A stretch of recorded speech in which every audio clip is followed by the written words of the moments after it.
What's happening, everybody? What's going on, people? Appreciate you guys checking in with us, man. We out here on a Wednesday, and it's time to watch some game film. It's time to chop it up. Just kind of take a look at what went wrong, what looked good, and where the problem's at, and can we dissect it a little bit? And chat, we need your help. Can we actually make this thing happen and improve this a little bit? So we're going to kind of break this game film down a little bit. We're going to do it a little differently, try something out.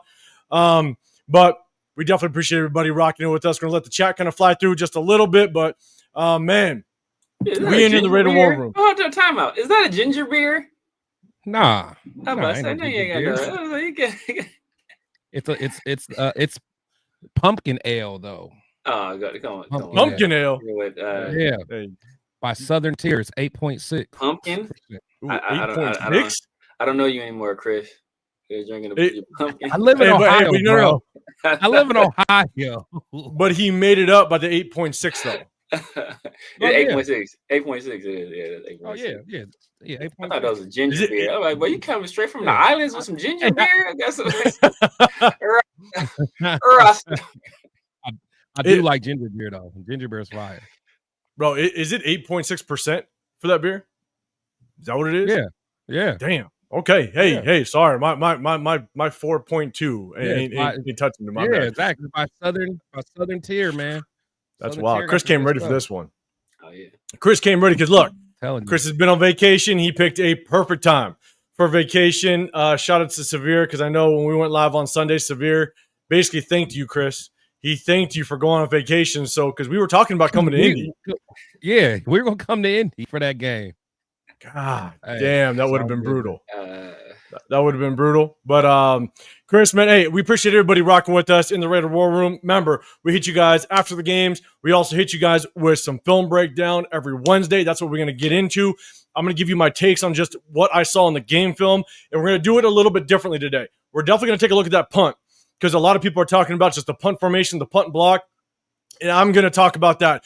But we're going to do it a little bit differently. Usually, I just kind of highlight things as the game go on, but we are going to take a very deep dive look in just the problems, the tendencies, the things that I think we need to basically clean up, because I don't know if it's a failure of the talent that we have or is it a failure of the coaching staff. In chat, I want you to give you the feedback, and I'm going to ask my guys here up on the screen for their feedback as well, because I'm telling you, in all the years that I've played and coached, there's a lot of question marks that I can't even answer at this point. So I need some help, and I'm going to ask my guys that rock with me, and I'm going to ask the chat as well. But before we get into it, chat, I'm going to say what's up to you guys. We got to say what's up to our guy that's just coming back looking fresh and comfortable with his 8.6% beer. Chris, man, how you feeling? How's vacation? Oh, it was good. It was good. You know how I get down, man. So it was, we do. That's why I'm happy to see you back. I'm happy to see you back. It was fun. It was fun. He said that relaxed. He's like, it was good, man. It was good. Yeah, it was good. Hey, like I said, I got one next month, and I got one the month after that. So we're just making it work. We're making it work, baby. He said, and 100%. Everybody, make sure you guys hit that like button with Chris, man, because sometimes when you take a little bit of a leave, YouTube don't like you. So make sure you guys go over to Chris. They already don't like me. I only got like 4 people watching right now. It's all good, though. It's all good. Go over to Chris. Look, hit that in the building. EJ Cutliff in the building. What's going on, man? Oh, I see EJ. Good shit, man. Hey, I need to connect you guys. He's out in Vegas, man, and he got his own podcast. Oh yeah, I'm out here right here in the Vegas area, man. 100%. Shoot, if you ain't doing nothing, for everybody that does rock with us, I'm gonna be out the tailgate. I don't know if he's a Raider fan or not. I'm assuming not. He's actually a Steeler fan. He's a Steeler fan. Okay. He's good friends with Big Ben. But so let's do this. He likes a real organization. That's true. So let's do this. EJ, man, I'm going to be at a place called Tailgater Tavern around 8-9 o'clock before the game. I walk over and I hit the tailgate. So anytime you want to link up, I'm down. 100%. And I'll be at J-Lot. There's a little bit of a bar right in the middle of the J-Lot. I chill out there, grab a couple beers, and have a good time, man. That's what I'll be. But Chris, man, good to have you back. Everybody, make sure you get over to Chris's channel, hit that like button, hit that subscribe to all of us. We do a sub-only channel just to show our appreciation to the subscribers, but we're trying something a little bit different this time with the film breakdown. But definitely show our guy Chris with Protect Shield Podcast some love because we've been missing him in the Raider War Room. Severe, man, how you feeling? Yeah, man. Hey, it's another day, man. It's another day. Another day. You made it through Sunday. Made it through, man. You know, hey, 12 more. 12 more Sundays. Just 12 more. 12 more, man. We couldn't wait till the season started. We couldn't wait. I know we couldn't. We couldn't. Man. But also, guys, just so you guys know, again, we do a sub only chat to show our appreciation to our subscribers. But all three of us, we do have memberships. We just dropped them. So if you guys do want to support the channels, we got memberships. If you guys want to go ahead and do that, we definitely appreciate it. But we appreciate all the members that have already kind of got involved in that. We appreciate everybody. So, but before we get into it, because we got a lot to go over, I want to shout out Robert Penny. What's going on, man? Appreciate you popping in with us. What up, Dominic? What's happening? Yeah, man. Always good seeing you. Omega popping in. Already said what's up to EJ, but man, yeah, we'll definitely try to link up with me being out here in the Vegas area, man. Good seeing you in here. What up, Cole Kev? Art White in the building as well. What's happening? Jeff, hope you're ready for this, Jeff. Hope you're ready for this because I've never blocked somebody, but because that hot dog water, you just never know if it's going to happen. God damn it, Jeff. My guy EJ looking like Jason Campbell's second cousin. It's a great profile pic. I'm not gonna lie. But what up, Scott? What's happening, man? Appreciate you popping in. It's not gonna be a 5-hour show, Jeff, because I'm switching it up. I'm switching it up. We ain't gonna go through all the plays, the good, the bad, the ugly. We're gonna talk about what we need to correct on this one, and can we correct it? What up, DJ? What's going on? Scott, Bo in the building. What's going on, man? Name one player besides Max who hasn't regressed this year. It's coaching. It's definitely coaching. Appreciate you throwing that out there because let me know because I'm telling you when I pull this when I bring all this stuff up, you guys got to help us out. What up, Dre? What's going on, man? Kevin Lurker in the building. What's going on? Sun Goddess. People are starting to pull through. Good seeing you. What up, TK? What is happening? Yeah, man. Guys, make sure you guys go get on Chris's channel, man. Make sure you guys get that thing flowing. Get him back in that algorithm again. So if you guys can't hit that like button. Hit it. Make sure we kind of get this thing flying, man. And if you guys can, share it. Share it to any Raider fans. Share it to anybody else that you think could benefit of watching this because, we point out some things that maybe not others can catch or pay attention to. And, again, we definitely love the feedback as well. So, here's what we're going to do. Again, typically I go offense or I go defense to offense, but this time I'm going to sprinkle a little bit around. And because, look, we're going to look at defense first a little bit, but it's a lot about where we're being exposed. Because when you finish a game 40-6, not a whole lot to look at on either side of the football, but there's a lot of things that we have pointed out in the past that we continue to get exposed on. And the one thing, because we'll kind of look at defense a little bit first, the one thing that I will say is the Colts picked apart Devin White. They went after him all day, every day. It was bad. But they also picked apart our cover 3. Pete Carroll in this cover 3 is not working out. I'm sorry. All the RPOs, the hot routes, anytime we try to blitz, Daniel Jones is just picking us apart, and I got 2 to show. I'll be honest, man. Thomas Booker, we have seen it. We've showed it, but people keep thinking Thomas Booker is the next coming. He is not good, guys. He's brutal.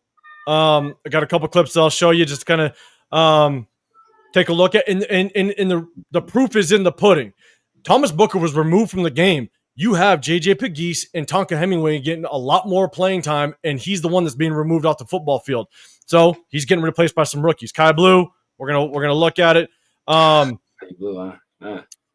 amount of times that we are dropping edge rushers, and we are now starting to play guys like Charles Snowden, Malcolm Kuntz at the linebacker position. And if you guys heard Pete Kill in his presser, they said Jermaine Pratt's out, and they're going to use Snowden and Malcolm Kuntz more as linebackers. I'm going to point it out. It's just the matchups don't gel, in my opinion, but I'm going to point it out. So let's see.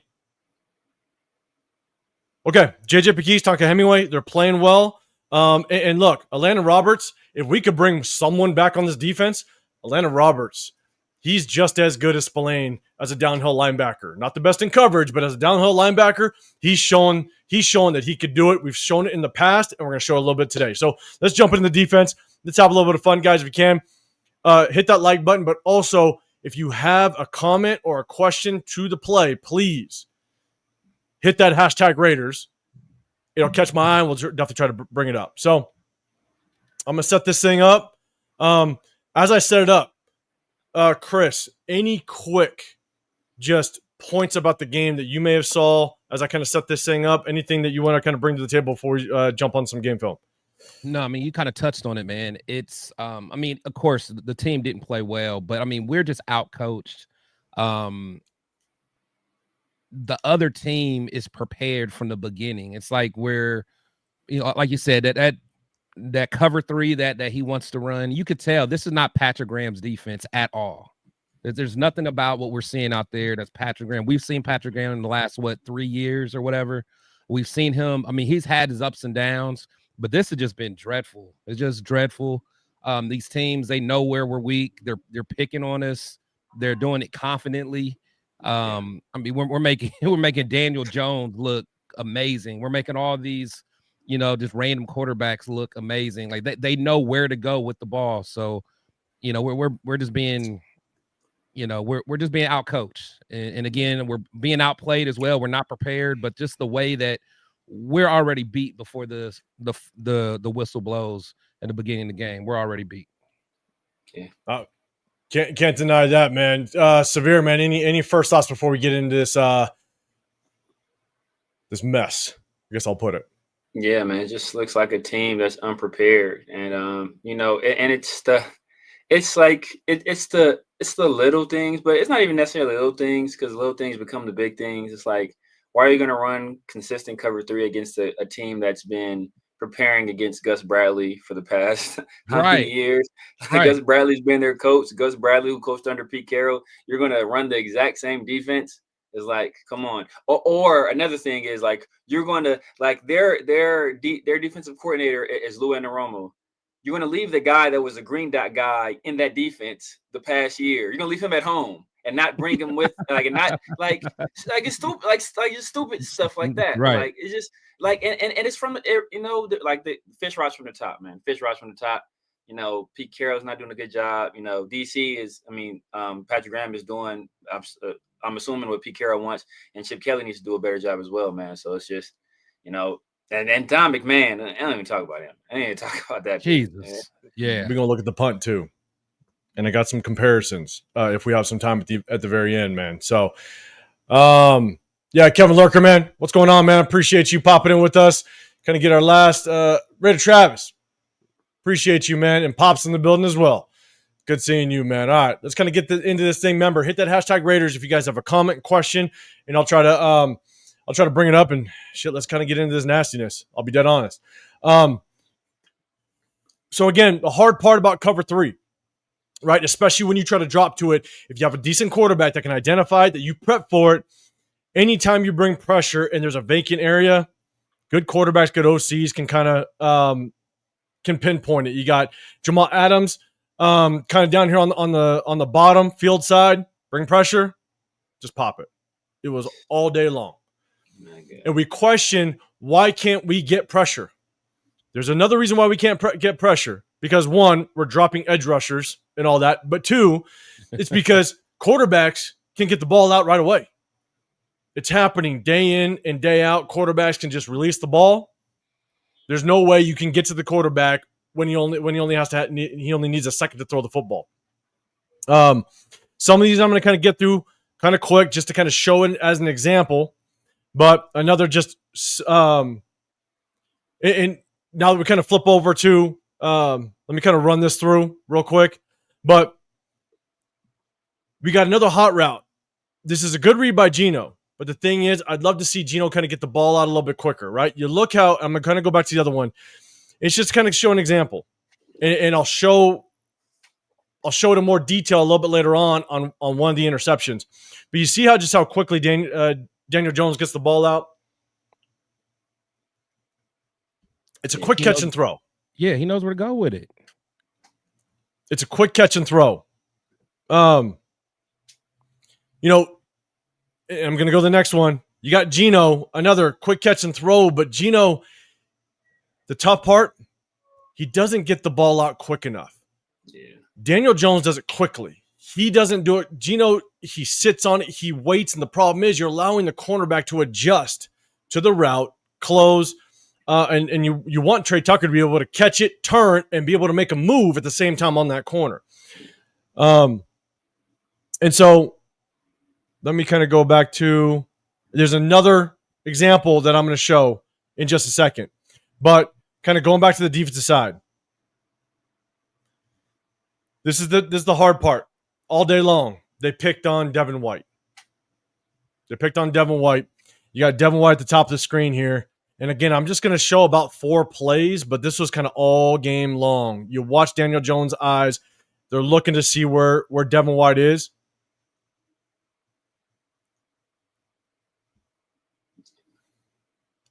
And for Devin White, he's just got it. We showed it in the past. He's got to open his shoulders, look for the first threat. Where's the nearest threat? Where's that nearest receiver? Open those shoulders, get to the nearest hip. And he drifts. That's the problem with him, is he continues to kind of drift into his coverage instead of open your hips, identify where your threat is, get to the hip. I'm going to play it one more time. Watch his eye, watch his head, watch his helmet. If you can see it, watch his helmet. His helmet never adjusts to his nearest threat, unfortunately. He just drifts. That was tough. I mean, that one's tough, though. He's getting the ball out so quickly, too. It's like he is, but I want to see Devin's eyes move. I want to see him recognize its pass, open your eyes to your nearest threat, and get there. He just continues to drift. You got Devin White down here at the bottom.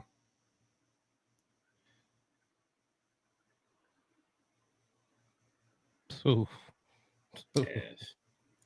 I mean, but yeah, at the end of the day, that's a. It's. Yeah. Hard part is, like, if it's like a one-off, you know what I'm saying? Like, yeah, you want him to get his hands on him. It gets Josh Downs. Yeah, that's what I'm saying. Like that's a tough ask right there. It is tough. But you do want to to at least like get paws on them. Get your hands on them. Get your hands on them. 100%. And this is why. Oh my God. And this is why, for me, it's not about just showing one and it's a problem when it's an ongoing issue and you could see it throughout the entire game. They basically just identified where Devin White was, and we're going to go ahead and go after him. And so Devin White's down here. Show him blitz. And the thing is, if you're going to blitz and you're going to drop, you got to get into your drop and get to the nearest man.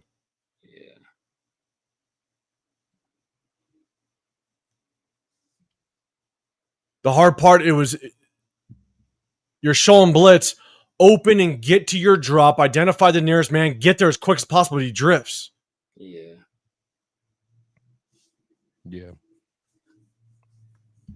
But it's just to show an example of literally what you saw.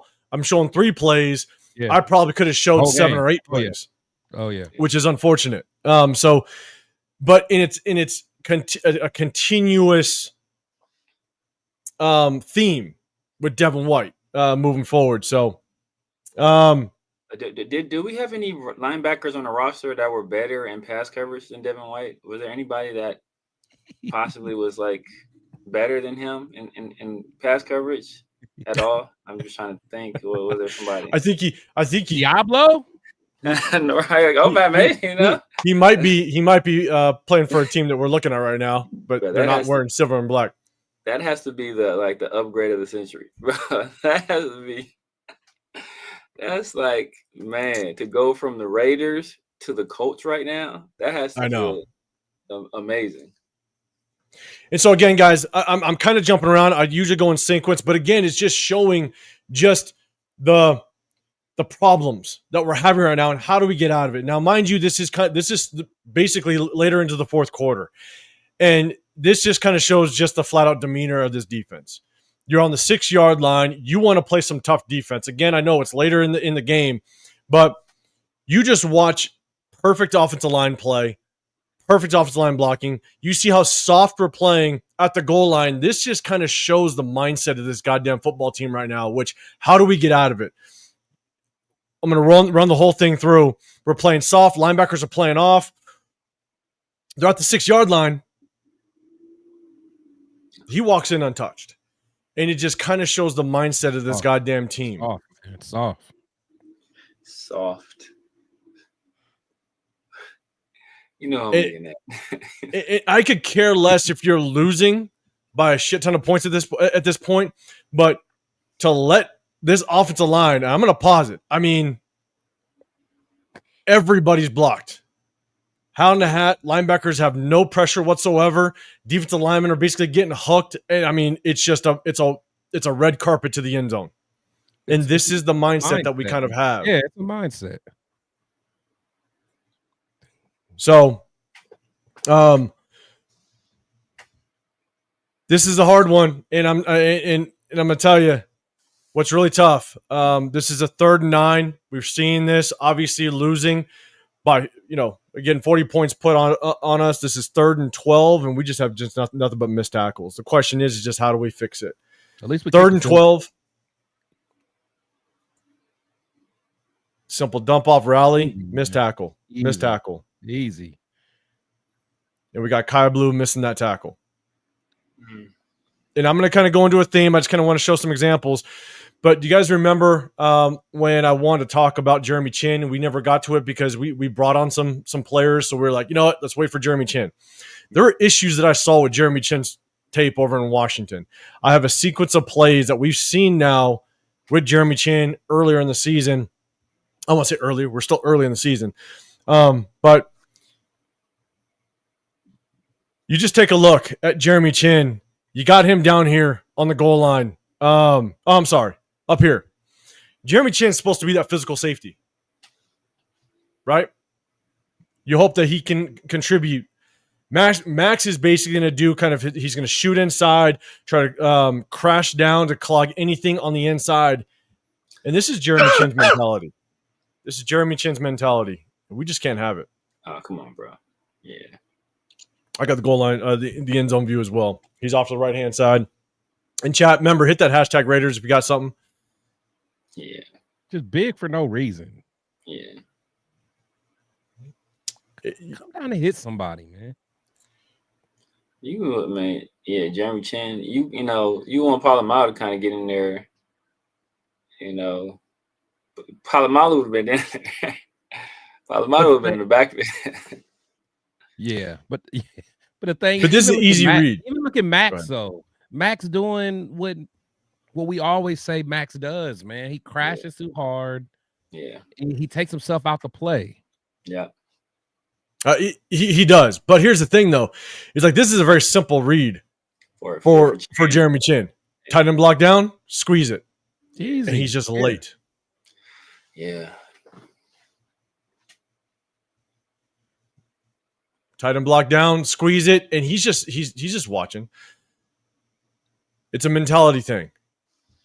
You got another inside the red zone. You want to see Jeremy Chin be able to kind of make some of these plays to kind of help out on the run side.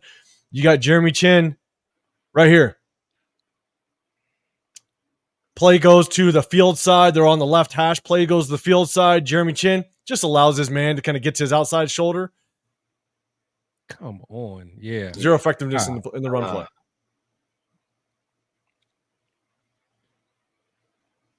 He's right here. You expect just physicality out of Jeremy Chin, and I don't know why you jump inside. I can't lie. Merrick was more physical than that. Oh, yeah. He was more physical than that, for sure. It's mentality, man. Yeah. We'll play one more time on the top side, but I don't know why you jump inside. The initial jump inside, I understand it's basically a delayed handoff to get the counter going. But there's no reason for him to jump inside, and that's what allowed you. That's what allowed you to get hooked. So again, it's just kind of a sequence of plays, and then you just got that touchdown play against with Warren. I forget the down distance. I believe this was a third down, but in the end zone view, you see it a little bit better. He's playing inside. That's perfectly fine. You want to take away the inside, especially given the fact that you have no safety help. So I understand playing inside. But the moment that he breaks to the outside, you got to get on your horse and you got to get to his hip. And he's just lazy to it. His coverage skills are not very good. Yeah, he beat him like. And we see it constantly. And got the nerve to want to put him at nickel at times. So it's fine. Take away the inside, have inside leverage because you don't have safety help. That's fine. But you're just lazy. You're flat-footed. Exactly.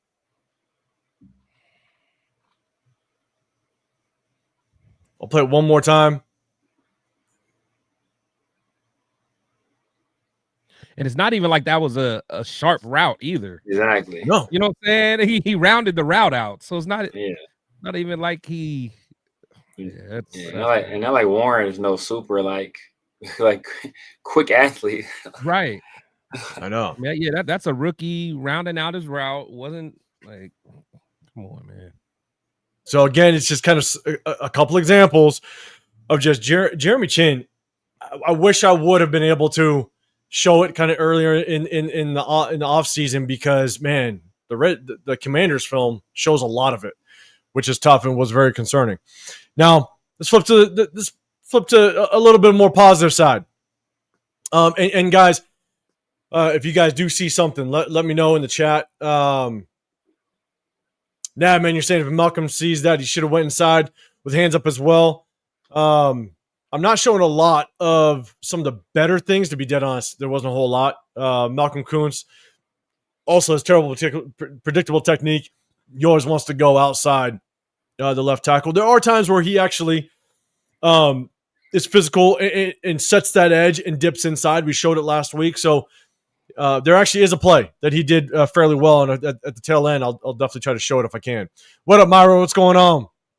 What's happening, man? My guy, LA Raider. What's going on, brother? I see Troy Gillen here. Money Chuck in here as well. Appreciate everybody. LS, what's going on? Jeremy Chinn has been an average pick at best. It's been brutal. What up, Anoon? What's going on? Let's look a little bit at Landon Roberts, all right? There's a sequence of Landon Roberts. The good thing is that, yes, we actually held Jonathan Taylor. I think he only had 60-plus yards rushing. Now, look, we gave them the ball inside the red zone quite a bit. So he didn't right? he didn't need a lot of yards. But I'm telling you, a lot of us going through game film moving forward is going to be who do we want to bring back? Who do we want to prioritize? Landon Roberts right here in the middle. Just true linebacker play. Yeah. No, he's always giving effort. Got the end zone view.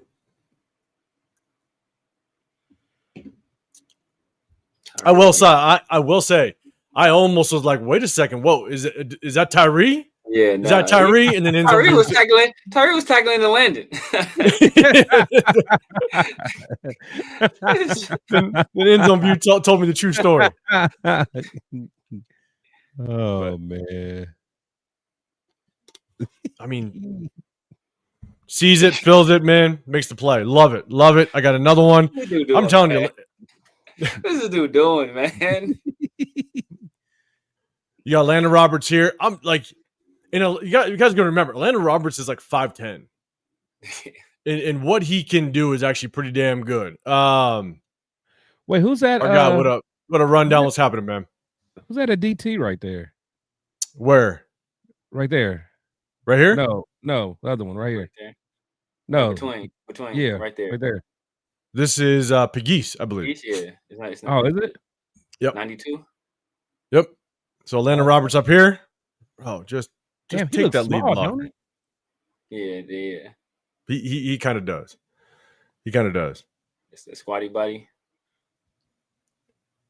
Landon Roberts, man, come downhill, take on that lead blocker, and still be able to keep your eyes and make that play. Yeah, bro, he's a beast. I'm sorry, like, and we have good job calling him out too on that one. Yeah, that was a good flow by him. That was good. We've seen it multiple times on Landon Roberts. he's definitely a guy. If we want to bring back somebody in this linebacker core, definitely got to prioritize him. If Devin White can just improve on his pass protection, maybe look at him. But Landon Roberts, he might be a guy we need to definitely bring back. I ain't gonna lie, I'm bringing all three back. I'm bringing Jamal back too. Honestly, Yeah, I'm on I like Jamal. I'm on Jamal. Dev might be the odd man. No. Let's see, Dev. At the 3, Dev is the one I'm squinting at. Like, what you think? I mean, but the thing is, I mean, they putting Dev in some bad situations. Yeah. Man. Like they should be using Dev like they was using Pratt as that kind of like that that basically that almost edge type guy. That should be Dev's role right there. Yeah. And so here's the thing, though, is Runner saying love landing in the run in pass coverage kind of shaky. I 100% agree, right? It's not bringing back because of his – I 100% agree. But if we need a run stopper, this is the guy 100% to bring in. Dre, you're saying Atlanta Roberts has great pace and space when it comes to the run. Yes, he does. We're going to show one more play just to kind of show, hey, I'm not going to show one, but if it's a trend, I'll continue to show him. Got Atlanta Roberts right there in the middle.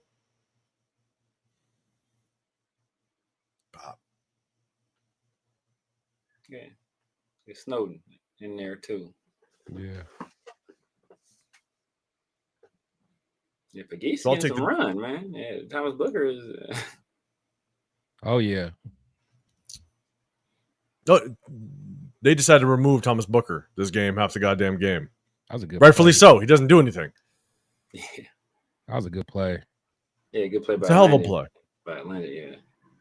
And so, Nav, man, if you still in here, this is one of Kuntz's good plays, doing a good job setting the edge. We saw this last week. He did a really good job. It was an offensive tackle last week.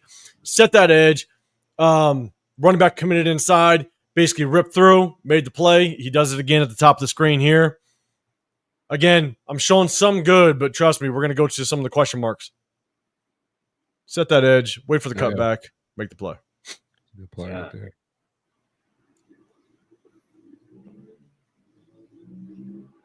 Kuntz on the right-hand side.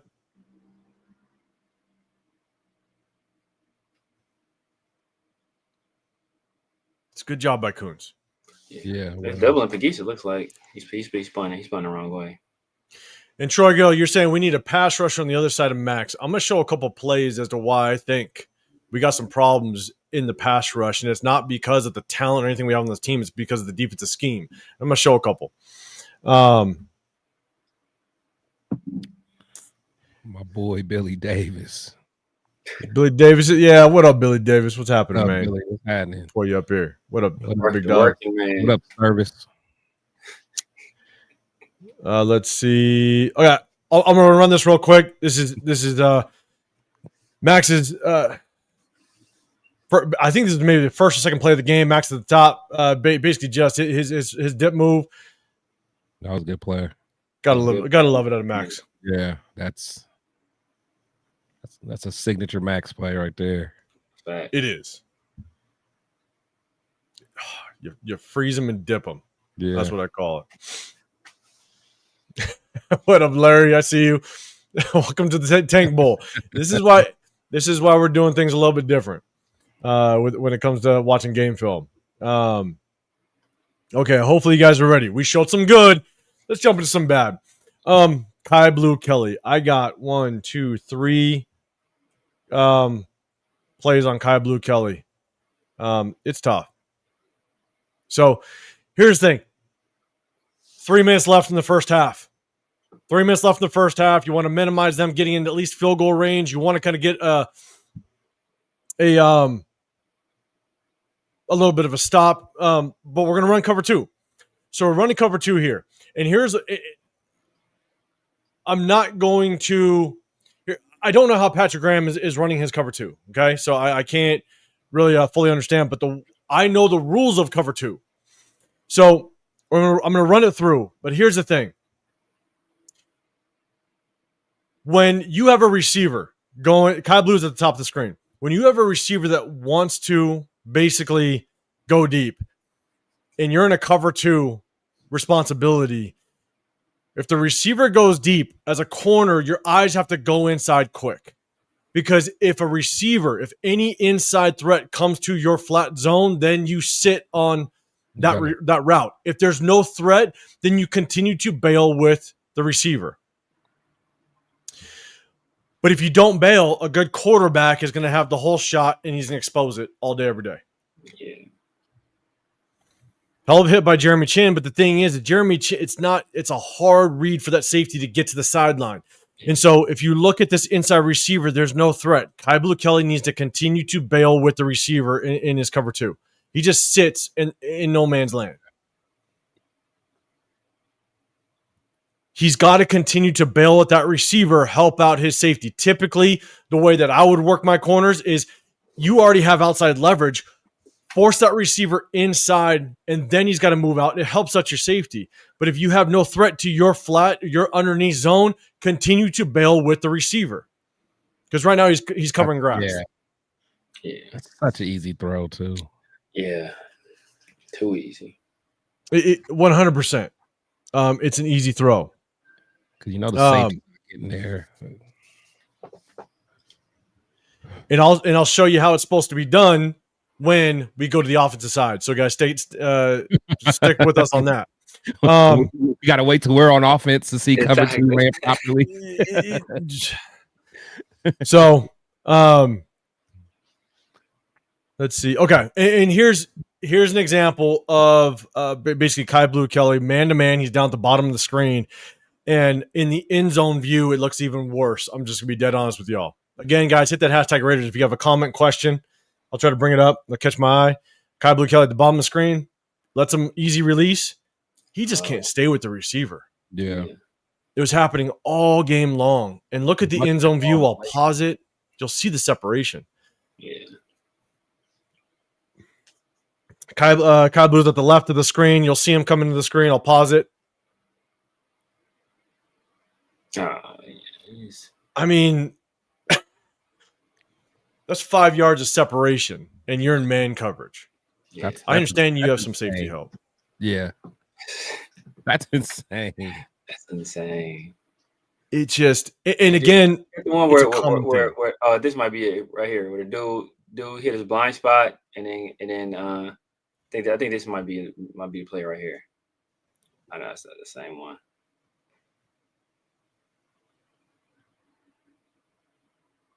I mean, and I think Dre, you asked, I think it was Dre. You asked how did Darian Porter do? They didn't really throw at Darian Porter because Kai Blue Kelly was getting exposed all game long. Like they knew they could go after. It was two people. I'll be dead honest with you. As I'm watching the game film, it was Devin White and Kai Blue Kelly. Like they just went after them all game long. Yep. Let me go to the next one. Now this one, if this is the right one, yeah. Okay. So this is 1st and 10, guys.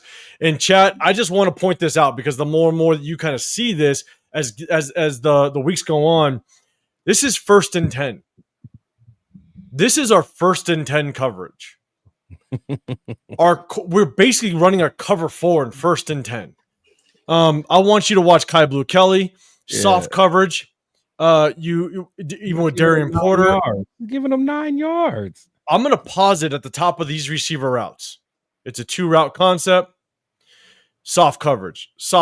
Daniel Jones eventually, he ultimately comes down here and he gets Kai Blue Kelly. But there's your pocket here at the top of the screen. There's your pocket. Look at Caillou. Look at Caillou. This is look.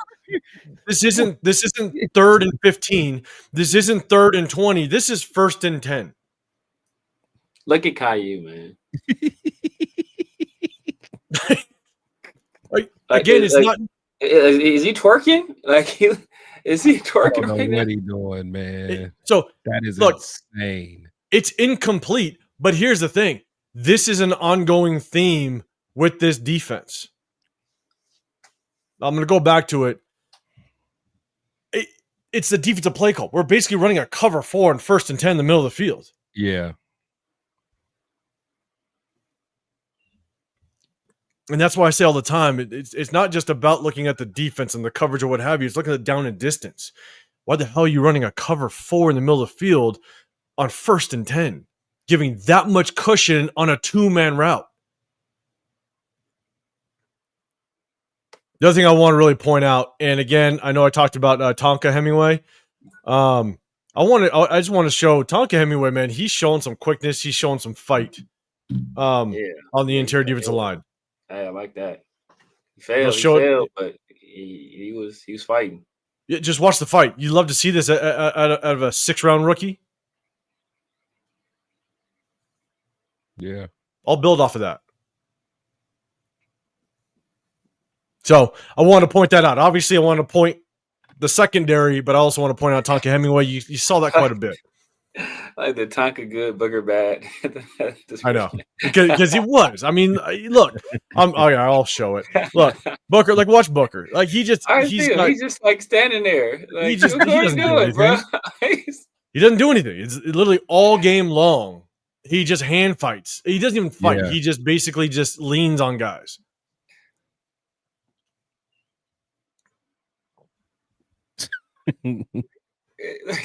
What's funny is that like they're double teaming him at first, but then they like, single him, and they ain't make no progress. Like they like, I don't need to help him out. Like, they double team him. The double team fell off, and he didn't move an inch. He's in the same spot. Now again, it's very important to kind of look at. You got down and distance. This is 2nd and 10. It's just under. I think it's under 2 minutes left in the first half. This is ultimately the pass interference by Kai Blue Kelly. It's 3rd and 10, guys. On 1st and 10, in the middle of the field, we're running a cover 4. But then on 3rd and 10, I want you to look at the top of the screen. We're basically running a man coverage, pressing Kai Blue Kelly with less than 2 minutes left in the first half. When you want to at least try to keep them out of field goal range, this is 3rd and 10. Why are you playing press man with Kai Blue Kelly? You got McCollum right here, which is no safety help. He flat foots the read, which means he's looking for any crossers underneath. Pass interference. You tell me why we're running this on 3rd and 10. This is ultimately a flag. You just give him a first down on 3rd and 10. So again, it's not necessarily bad play, bad personnel. It's also play call. Like 3rd and 10 with under a minute left in the first half. Why are you playing press man on 3rd and 10? Keep everything underneath you. Force them to get to the sticks. Look at Tyree, man. Stop looking at Tyree. Severe. Every play is an adventure, man. Every play. It's just, you never know what you're going to get. Tyree, bro. But it's I'm going to go back one more time, and it's tough because watch McCollum. Why are you not at least helping McCollum or Kai Blue Kelly up top? Like he flat foots it. He's waiting for any crosser. Especially if you're playing press man on 3rd and 10. Like, why are you? Why? Yeah. Unless you feel like you can bring some pressure and get home, you just don't do it, man. So, what up, Dixon? What's going on, man? I see female in that comment. I'm not I'm not reading it. It's just, again, guys, with this game film, we're just trying to basically, it's not, we're trying to point out just sometimes it's not all personnel, because when we jump to the offensive side, it gets even nastier. I'm not gonna lie. So we just got a couple more on the defensive side. Actually, no, my bad. I'm gonna go to a different one. Guys, don't look. All right, here we go.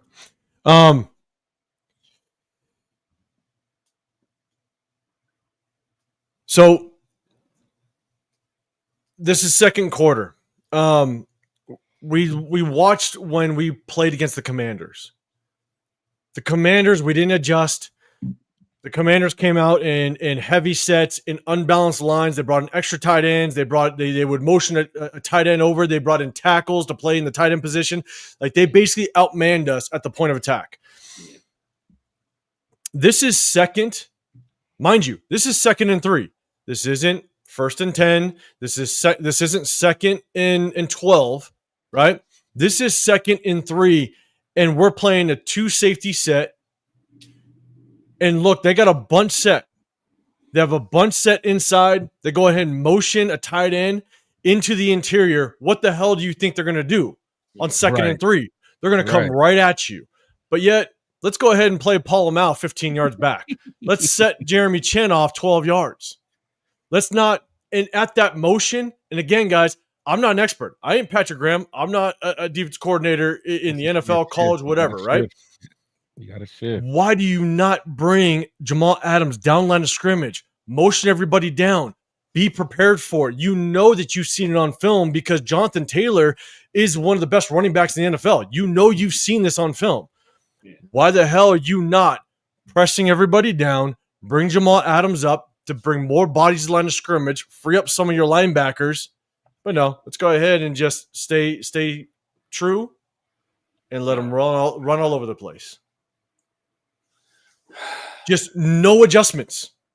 This is 2nd and 3, not 2nd and 12, where they have some play. I mean, hat on the hat, double team at the point of contact, and guess what? You're letting one of the best running backs in the National Football League have every lane to choose from. Exactly. It just doesn't make any sense. Pick your own adventure. And so we're just pointing out some of the problems that we've seen leading up to this game. Let's see. We got 3 more defensive plays. We're going to jump over the offense.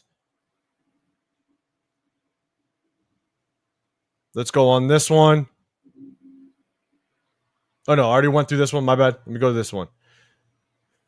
All right. 2 more. So I think there was a comment. Dre, it might have been you. That asked that we need more pressure off of maxxcrosby, right? Opposite of maxxcrosby. Well, you don't need any pressure opposite of maxxcrosby when you drop him back into coverage inside the 4-yard line. And I want to point something out. So whenever I would run my defense and I'm on the goal line and you're going to come out in a trips formation on me, I'm going to identify, one, you have trips down here, right? So I'm going to identify who's my receiver on an island. If this was Michael Pittman, then I think this play would work. What we end up doing is we bring Jamal Adams, we bring pressure with Jamal Adams on this side, on this far right side. If this is Michael Pittman, bring Jamal Adams, pressure, lock up on the trip side, move Isaiah Palamau over, and we're going to double team Michael Pittman all day. Oh no, this is I think he's a tight end on an island on the backside. Smalley Cox. I think so, right? What do? I'm going to play it through. We bring Jamal Adams here and watch maxxcrosby inside the 4-yard line. I'm going to run it through. Let's drop Max into coverage. And everybody wants to blame Isaiah Palamau on this. Here's the problem that I have with blaming Isaiah Palamau. When I go to the end zone view, Isaiah Palamau's responsibility is any crosser, and he was working for the crosser. Yeah. I'll go to the end zone view real quick.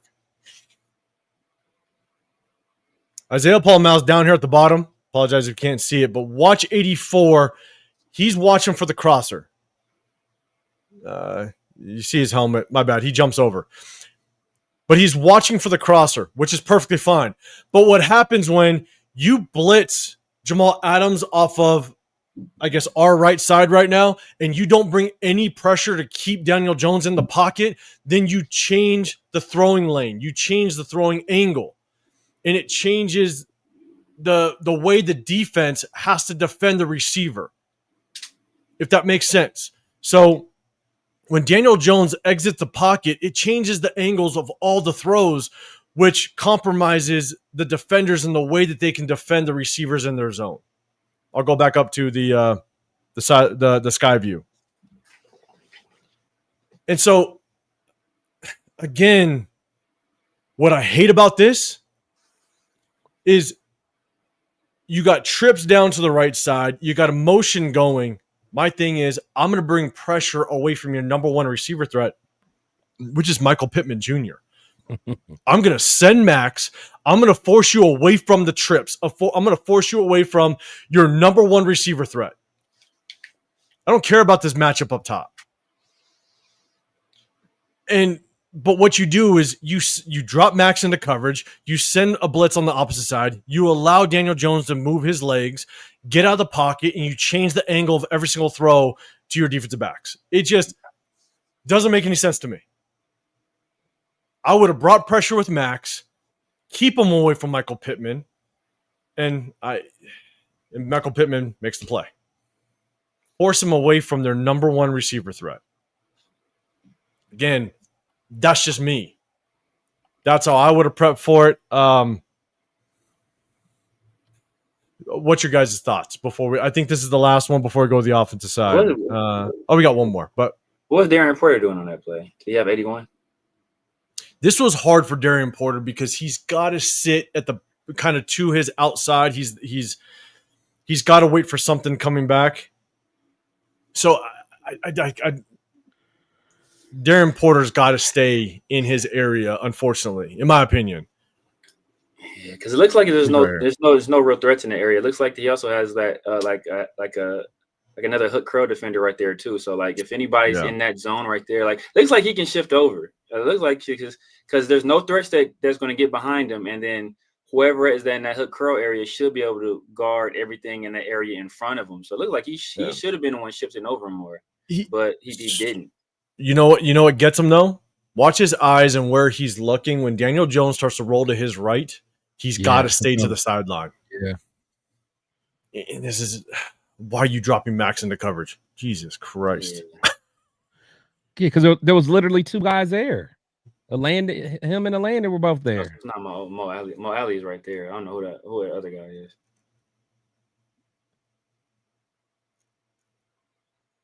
Yeah. Like there's no reason to drop Max right there. Yeah. No. Unless they thought they were going to just try to go for like a quick hitter there. But yeah, even then, the landing is already right there. Yeah. The landing. Hold on. I feel that's not how the play was designed. Was the landing supposed to drop back?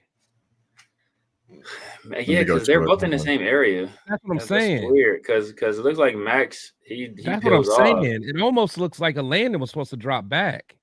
Well, so a landing's here, right? Wait, who's this? Landon's right there to the right. Hold on. That's Devin. Isn't Devin right there? You just a landing. Oh, maybe that is Devin. Yeah. You're right. Right there to the. Yeah, like I almost feel like a.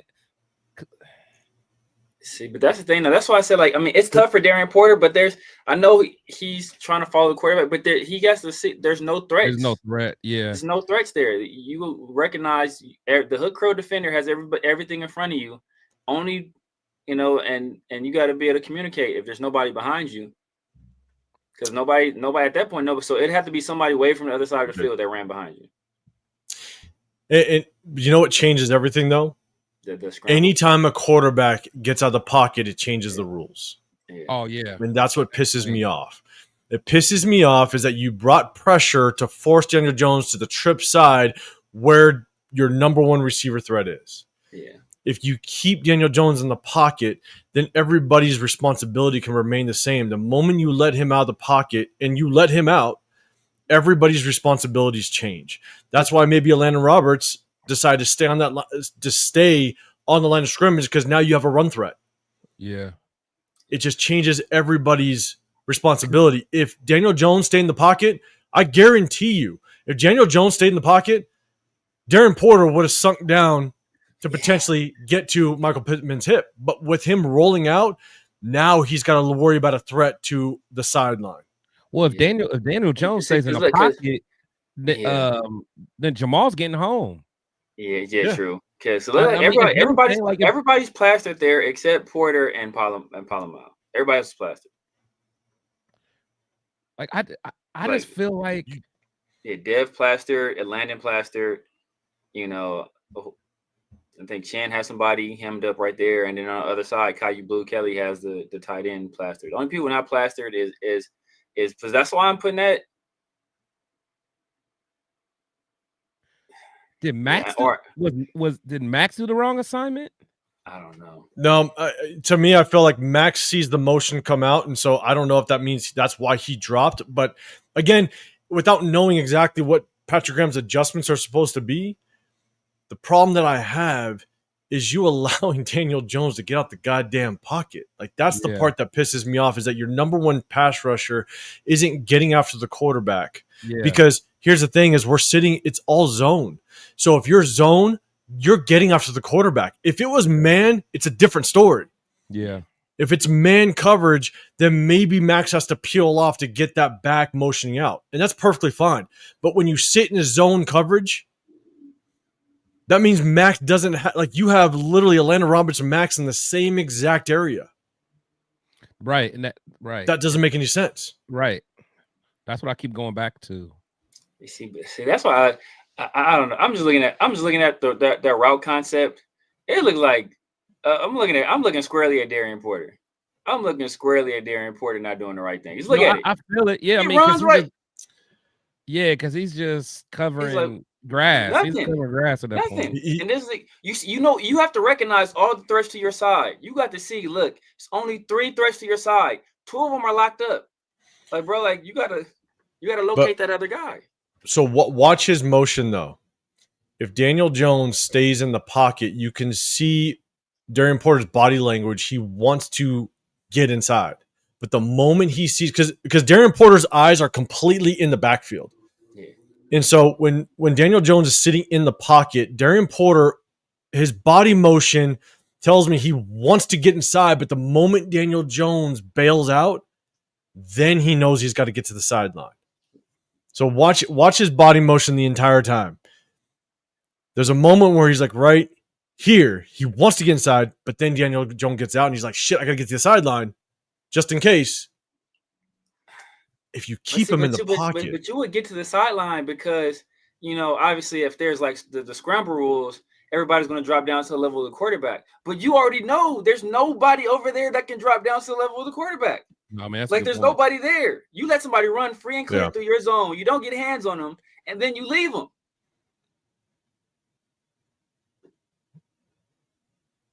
I don't know if he sees this. And here's the thing.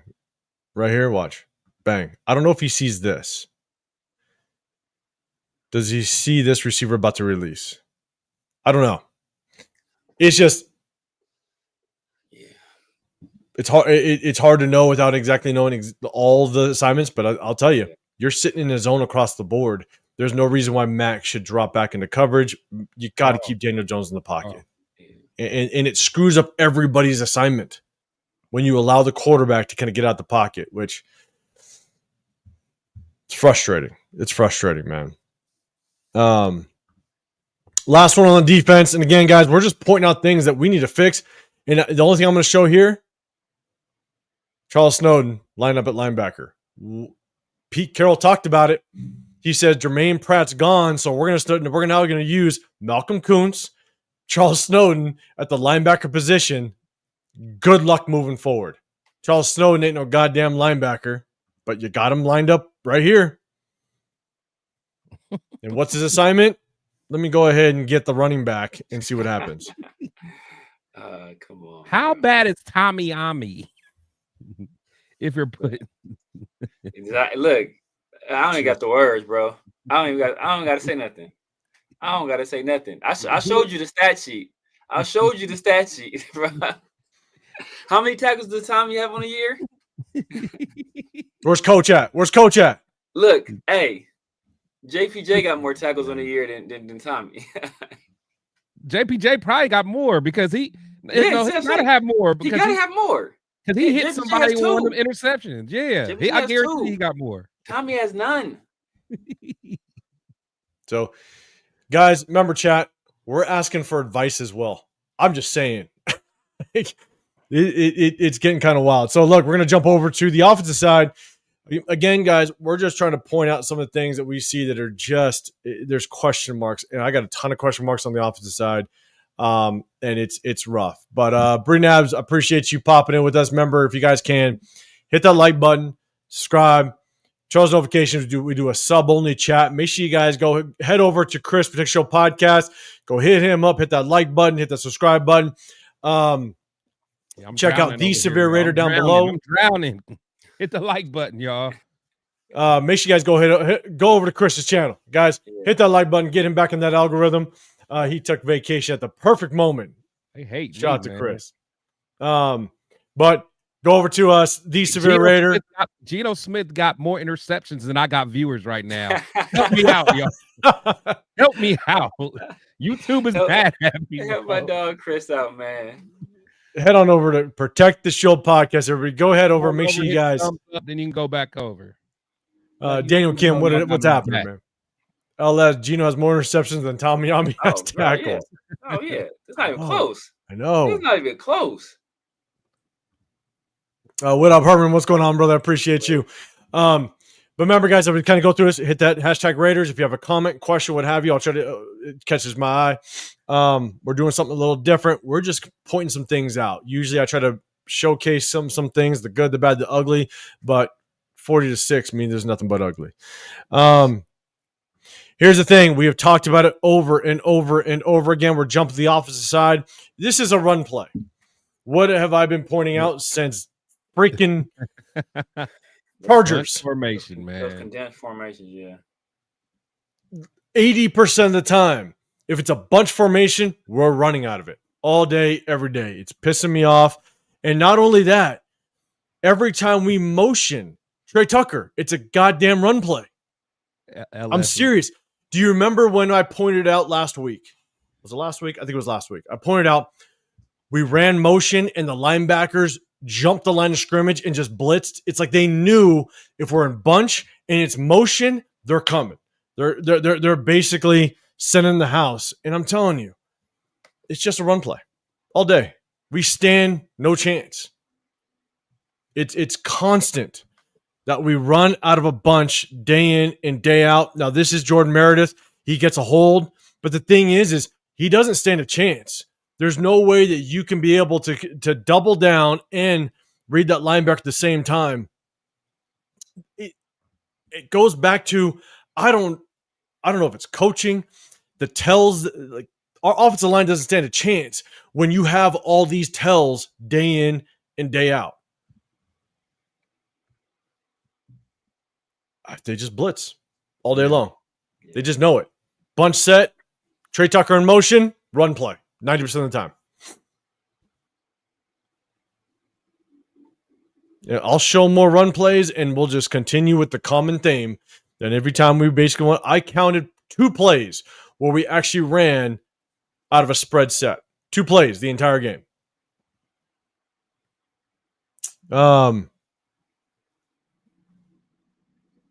All right, let's go. All right. So now we're going to get into this is 3rd and 1. I think there's just nothing but confusion with this offense. We have seen it now multiple times. If you guys remember, Jordan Meredith on the 4th and 1 looking like he's pulling. Yeah. Instead of just blocking the guy in front of him. Last week we showed Ian Thomas on a run play.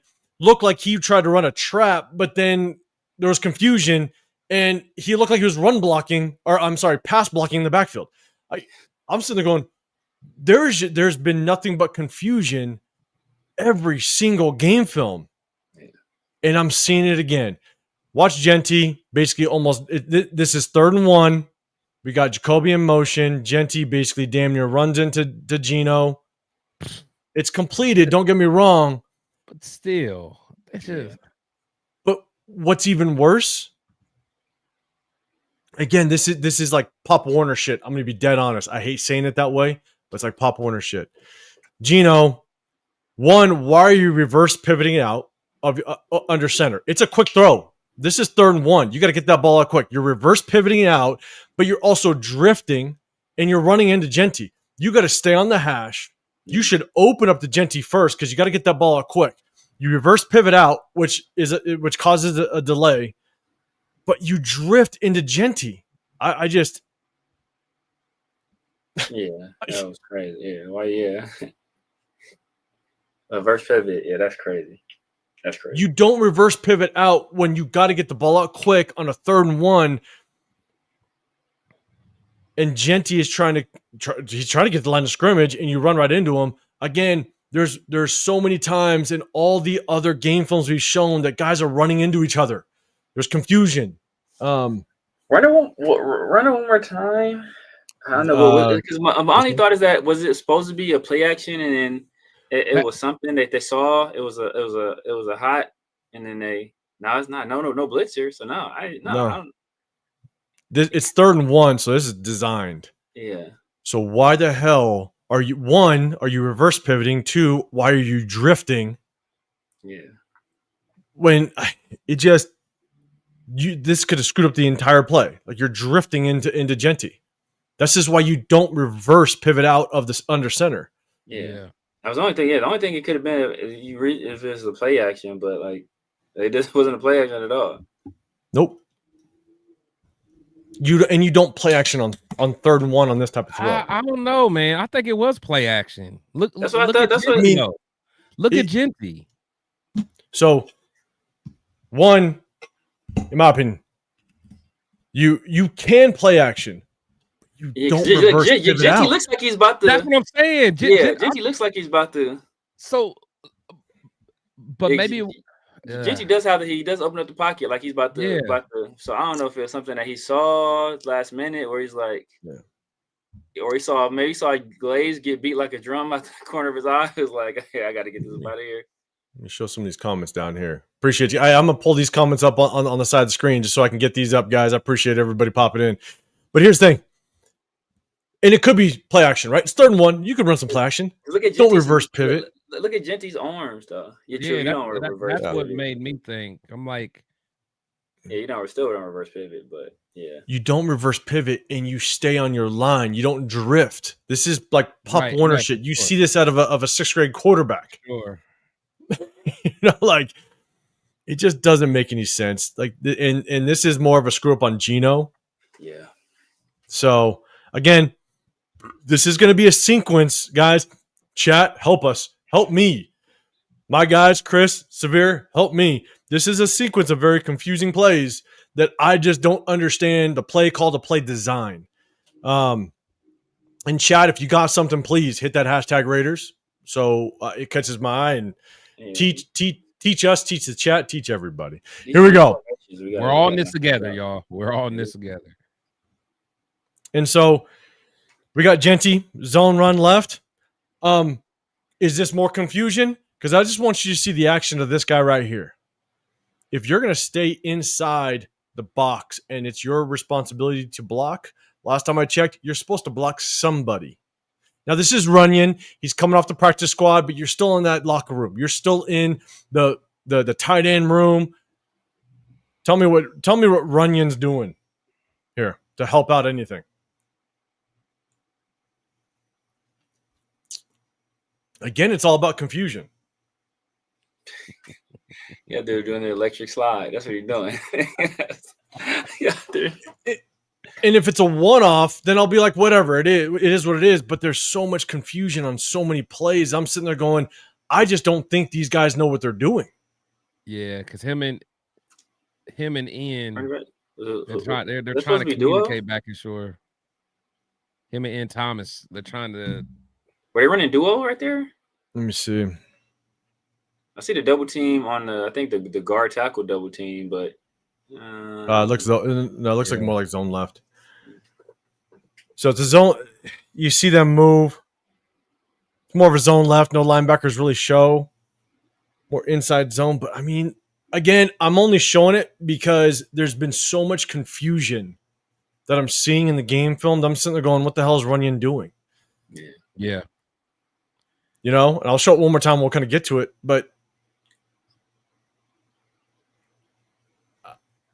I'm confused on what he's supposed to do. it would only make sense for him to basically slice back and have any type of cutback lane. That's what I was thinking to come down.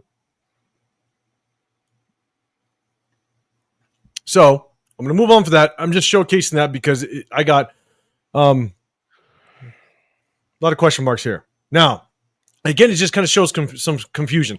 Now we got a pass play. All right, we're down inside the 6-yard line.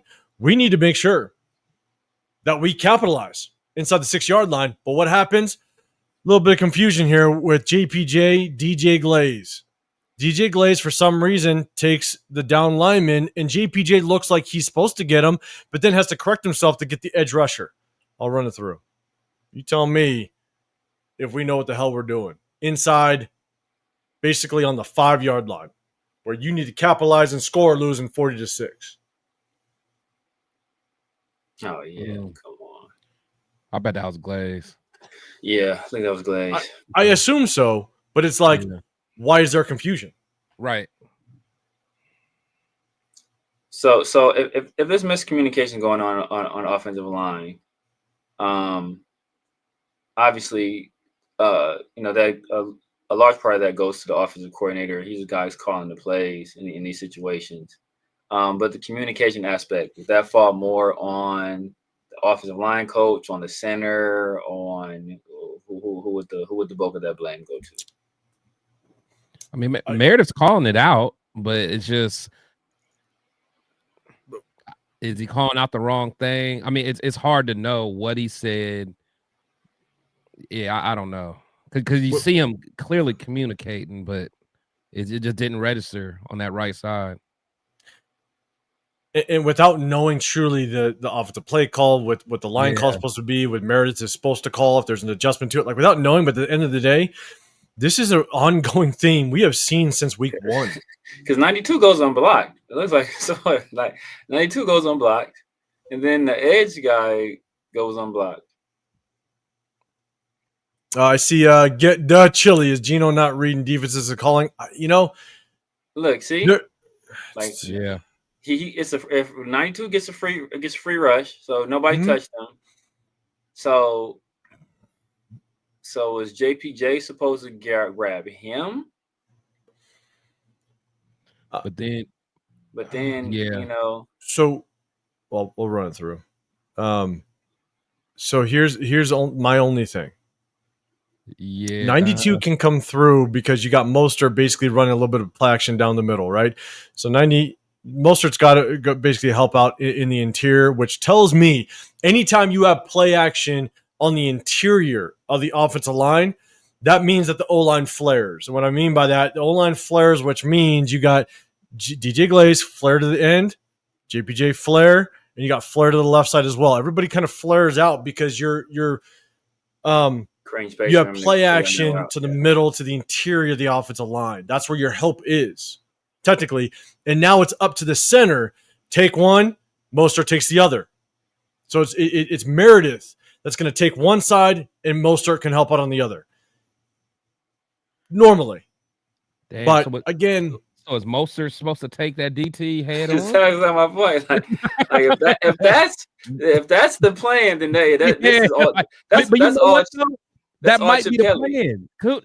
We did that against Washington, didn't we? Yeah, no, we were running trap on Washington. Oh yeah, you kept running trap on Washington. Yeah, but if that's the plan, then that's completely Chip Kelly. I mean, if your plan is I'm gonna have my 33-year-old running back take on this tackle, right? All right. So again, I'm just showing. Look, I don't know what the play, I don't know what the line call is or whatever, but there's obvious confusion, and I'm just pointing out the amount of times that we just have nonstop confusion, and we've been seeing it since day one. So we're gonna get into some of Geno's, and here we go. This is gonna be fun, guys. I'm gonna end it with some good plays, and we're gonna take a look at that punt as well. We're gonna kind of go through this. Here's the Geno Smith's interception, and again, guys, if you can, do us a favor, hit that like button, subscribe, turn notifications. We do a sub-only chat. You got Chris up top, Protect Show Podcast. Hit him up. The Severe Raider down below. I'm 805 Raider, Real Talk, Raider Nation. We do some game film every Wednesday. Here's Geno's interception. It was batted up, but you got to give credit where credit's due. Besh, he's open, and I think that's where Geno wanted to go. Yeah, Besh is at the top of the screen. He's wide open. He's open, yeah. It's there. So unfortunately, it's batted down, but he was there. Yeah. And then there were some people, like I said, there were some people like, oh, Geno, it's Geno's fault because he hitched and he took that second hitch. But he has to take that hitch because Cam Bynum is right there. So he has to wait for Cam Bynum to take that other guy. If he tries to make that throw any earlier, that's getting either tipped and possibly interception, or Cam Bynum, who we know is kind of a ball hawk, he's definitely picking it. So he has to wait for Cam Bynum to clear. So my thing is, it's waiting for him to clear, but I think it's also you want him to be a little bit more earlier, but it's waiting for Besh to clear a little bit as well, because Besh took a second to clear.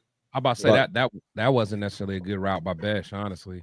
I mean, he ended up getting open, but it wasn't a crisp route. So this is Geno's pick. All right, and I'm not going to show.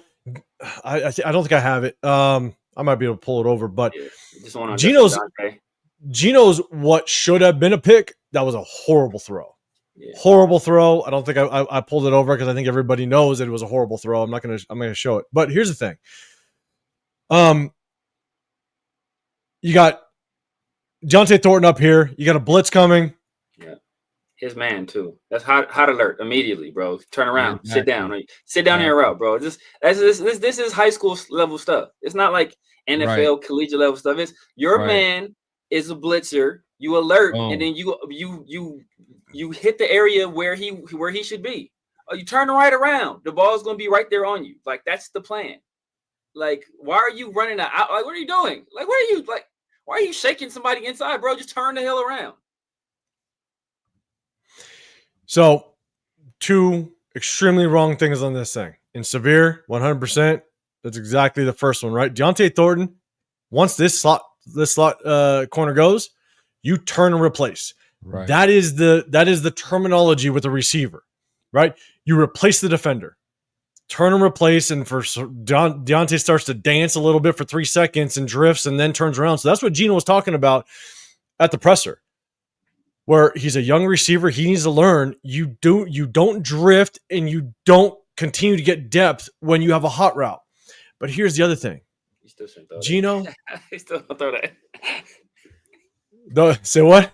He said Geno still shouldn't have threw it. He shouldn't have threw that pass. Still. I mean, so here's the second one. You ready? I showed you guys where Daniel Jones read the cover 2 and hit the whole shot, right? Kai Blue Kelly did not see threat to his flat, so he should have continued to get depth with the receiver. Watch Trey Tucker.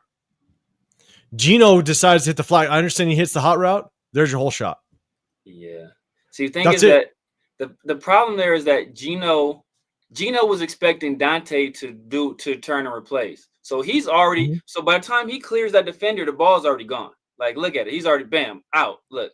Yeah, that's good. Yeah. So he's already anticipating, I'm gonna get the ball out. He's gonna be right there. And then,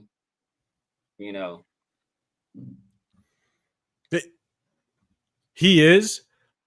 I would expect for Geno to be the veteran that he is, to see that it's cover 2. Yeah. As soon as he sees cover 2, then he knows that corner's sitting. Yeah.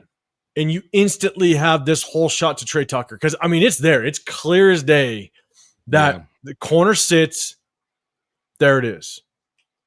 And I understand that I'm with you 100%. He sees blitzing linebacker. You want Deontay to sit. But as a veteran quarterback, you know that corner sitting. The moment you see, because that's got to be your next look.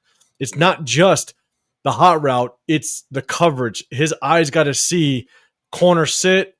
Bam, that's whole shot all day long.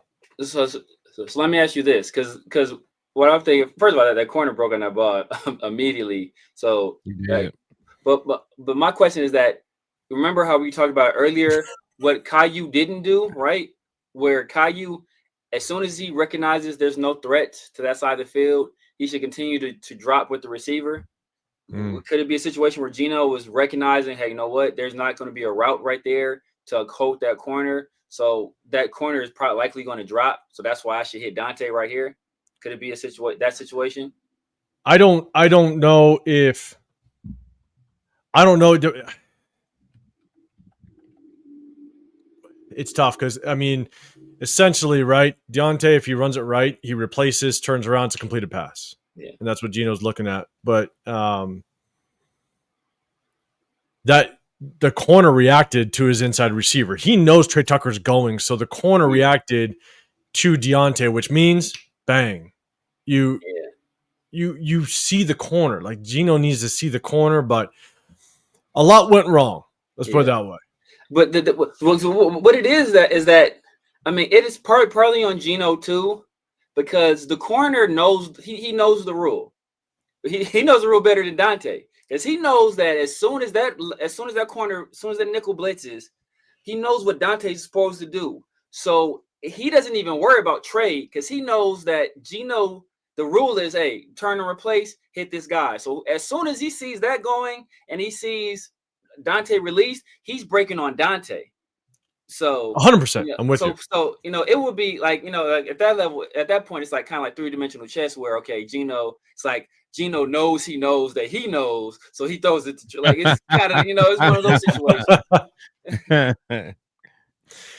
So look, and look, they know if it's a blitzer, severe to your point, like the defense knows that the blitz is going, right? So they're going to jump on any hot route. They're going to be prepared for it. Geno needs to know that the defense is going to jump a hot route. Yeah. But the whole shot's there, and it's like, damn, like Trey Tucker's catching that, and that safety can't recover. He's gone. He's out of there, yeah. But we're about to go through a lot of misses with Geno. So here's the thing. There's like 6 misses from Geno. We're not going to spend a lot of time on it. Basically just going to point it out, and it's going to be tough. So, Chris, get that 8.6 ready, because it's going to be tough watching. All right? I got mine ready. Here we go. We talked about a lot of rub routes, a lot of pick routes, right? At the top of the screen. It's actually a beautiful play. This is 3rd and 10. Okay, guys? 3rd and 10. We need to get to the sticks. Ultimately, Geno ends up going to Jack Besh, which is on a streak. Oh yeah, on an island. Doing Jack Best a streak, right? I know. I want you to watch though. Watch this combination right here. Oh well, yeah, wide open. Jacoby motions down and rubs. Nice. Executes a perfect rub route. Jacoby goes in motion. I believe this is Runyon. I believe. Watch this. Bang. Wide open. It's there. Wide open. Yep. You got the alley, you're gone. This safety. He's athletic too, so he could have got something with that. Oh yeah, he gonna boogie. Yeah. This safety, he's got his shoulders to the opposite sideline. You hit him here, he's got the alley, and he's running. He's trying to throw straight to Jack Best. And you're going to Jack Besh. No separation at all. No, look, run down. Hope you're still in here, bro. Look at your dog out here getting hemmed up like he a nerd and it's a school bully against the locker. Like, look. Dante Thornton and Jack Besh is waste. This right here. And look, if it was just straight, routes and stuff like that, then sometimes you just don't see it. You don't like the matchup. That's fine. But this is a designed rub route. So this is Geno's option. This is a designed option for Geno to go to. And you just watch it. Bro, he's got the catch. He's got the alley. That's a first down. He looks at it too. It looks like he looks at it. Oh, I'm going end zone view. It looks like he looks at it. It looks like he looks dead at it. He sees it. He knows the motion's coming. That damn near was his first read. It's there. It was his first read. Okay, I'm going to the next one, guys. We ain't sitting on this because I got a couple. I got it. Not like he got D-Hop out there. If you see 1-on-1, okay, I'm all right. Leo, man, I appreciate you. I'm giving you 1-on-1, brother. Leo, man, I appreciate you throwing a super chat out there, brother. Right. Appreciate you, man. Hey, I'm gonna see you this weekend. If anything, J-Lot, my guy, because I know you coming out here for the Titans. If anybody else is coming off the Titans game, hit me up. Let me know. It's his birthday too, man. So shout out to Leo, man. Hey, Leo, let the chat know when you're going live. Everybody, head over to Leo when he goes live, and man, give him a super chat. Give him a little bit of birthday drink money. 100%. EJ's cousin, Jason Campbell, would have made that throw. EJ. All right, so here's this. It's a combination of Geno missing and a combination of Geno being late on throws. You got Jack Besh actually. I believe this is where he actually kind of drags across the field. Geno's just completely late on it. Yeah. You have to hit Jack Besh. Yeah. In the middle of the field to give him room to run, and he's late. You cannot run your receiver into cover 2. The corner sits. There's a defender there. You're not going to run him into a cover 2. You got to hit him earlier. So I understand we get a first down. That's great. But that's the difference between catch and tackle versus catch, turn, and run. And now, instead of a 6-yard gain, you're talking about a 10-plus yard gain. So, again, it's just examples of him being late, and you combined it with a bunch of examples of him just missing. It's tough. Here's another example. We showed Daniel Jones on how you basically hit a hole shot. You got Jacoby Myers at the top of the screen. You're sitting on cover 2. Yeah, right there. There's your hole shot. Yeah, right there. Got to be right there. Come on, man. Daniel Jones, I showed you an example on how to do it. Daniel Jones can do it. And instead, you run a receiver into the corner. Geno's got to be the veteran, a better quarterback to be able to hit those opportunities. Mm-hmm. And look, the corner's not bailing. The corner isn't turning his shoulders. The corner is staying square to line of scrimmage, and it's clearly a cover 2. Never turns his shoulders. You see it, you hit it, whole shot. But instead, you hit the flats, and you get your receiver killed. Here's another miss on Ian Thomas, and this one could have been another situation. It's like Geno's just not seeing it. Ian Thomas at the top of the screen. Just watch him. He decides to Ian Thomas here. He decides to dump it. Ian Thomas is running. Yeah. He's running. Corner's not bailing. Corner's not turning his shoulders. Nothing. Oh, my God. Geno decides to just hit his dump off. Good protection.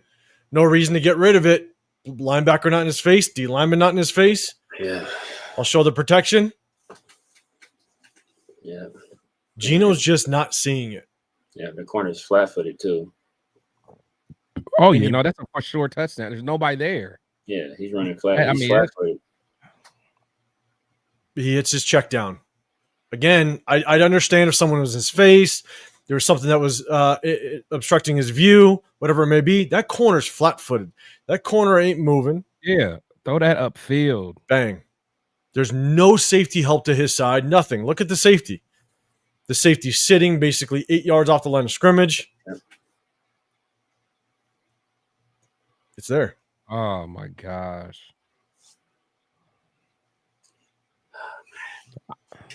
We got more. We got more, people. Again, with this game film, with this breakdown, we're showing the problems that we need to correct. Shout out to Jack Bash. Where is rundown? Where's rundown the building? It's just a miss by Geno. Here's Jack Besh. Wide open, down the seam, middle of the field. I don't like covering. Oh, yeah. He pointed it out, too. Yeah. Pointed out. Bang. There it is. Goodness. And honestly, it looked like he looked at him, too. Geno not touching those seams, though. Yeah. He ain't throwing those seams no more, Yeah. bro. He looked at him, too. Hey, good protection. Yeah. I don't see anybody. Jack Besh wide open, middle of the field. Yeah. Yeah. Put that. And he dumps it off to Geno. Put that on. Yeah. Put that right on the hash. Isaiah, you're right, man. It's insane. I'm not gonna lie. And I'm not done. We lost 40-6, and there's opportunities. This the wide open Ian Thomas one. This is the wide open Ian Thomas. We got a wait, hold on, Geno. I believe it's Ian Thomas down here. I believe it is. Just a simple mesh route, a mesh concept, a little bit of a crosser. Delayed release by Ian Thomas. Oh. He's there. I don't know if he's looking at, I don't know if he's just locked on with Trey Tucker, but his eyes are in that direction. Trey Tucker tries to get across the field, but he's looking that way. But Ian Thomas, he's wide open.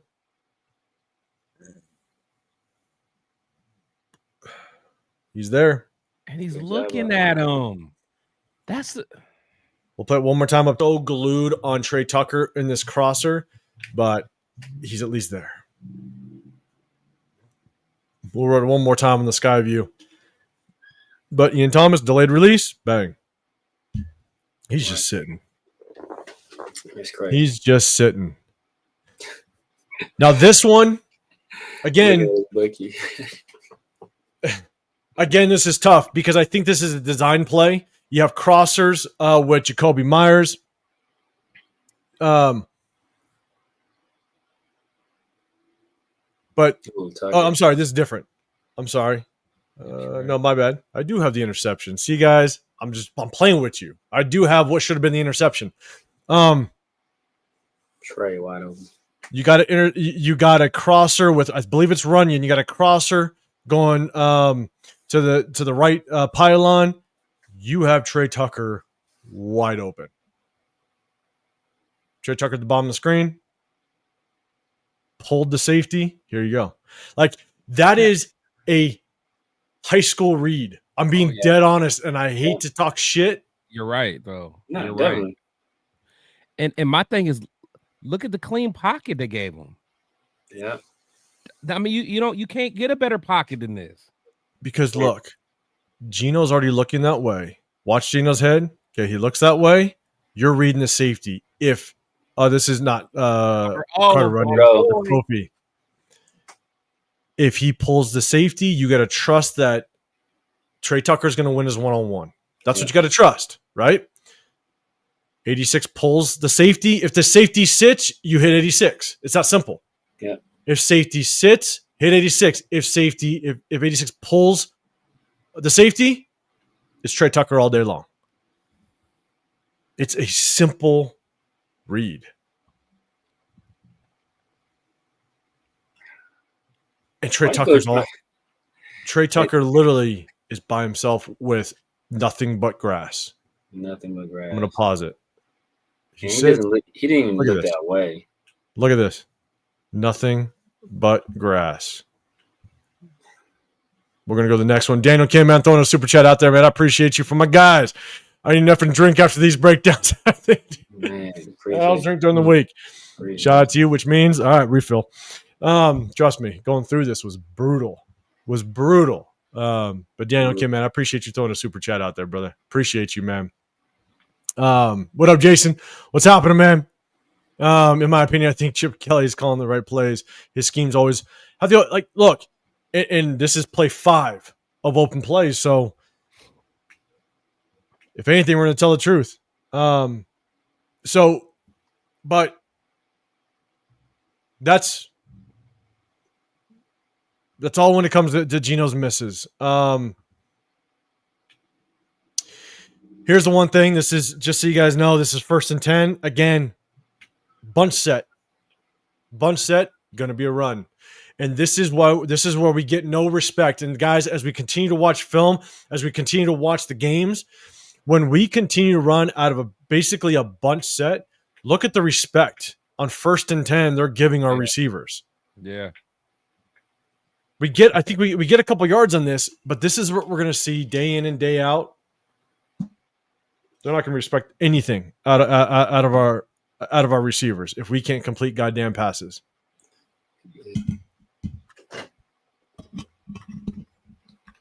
And again, it's just to show the bunch set. Decent run blocking, but not a whole lot you can do when you're out man at the line of scrimmage. Wait, hold on. Go back real quick. End zone view? Yeah.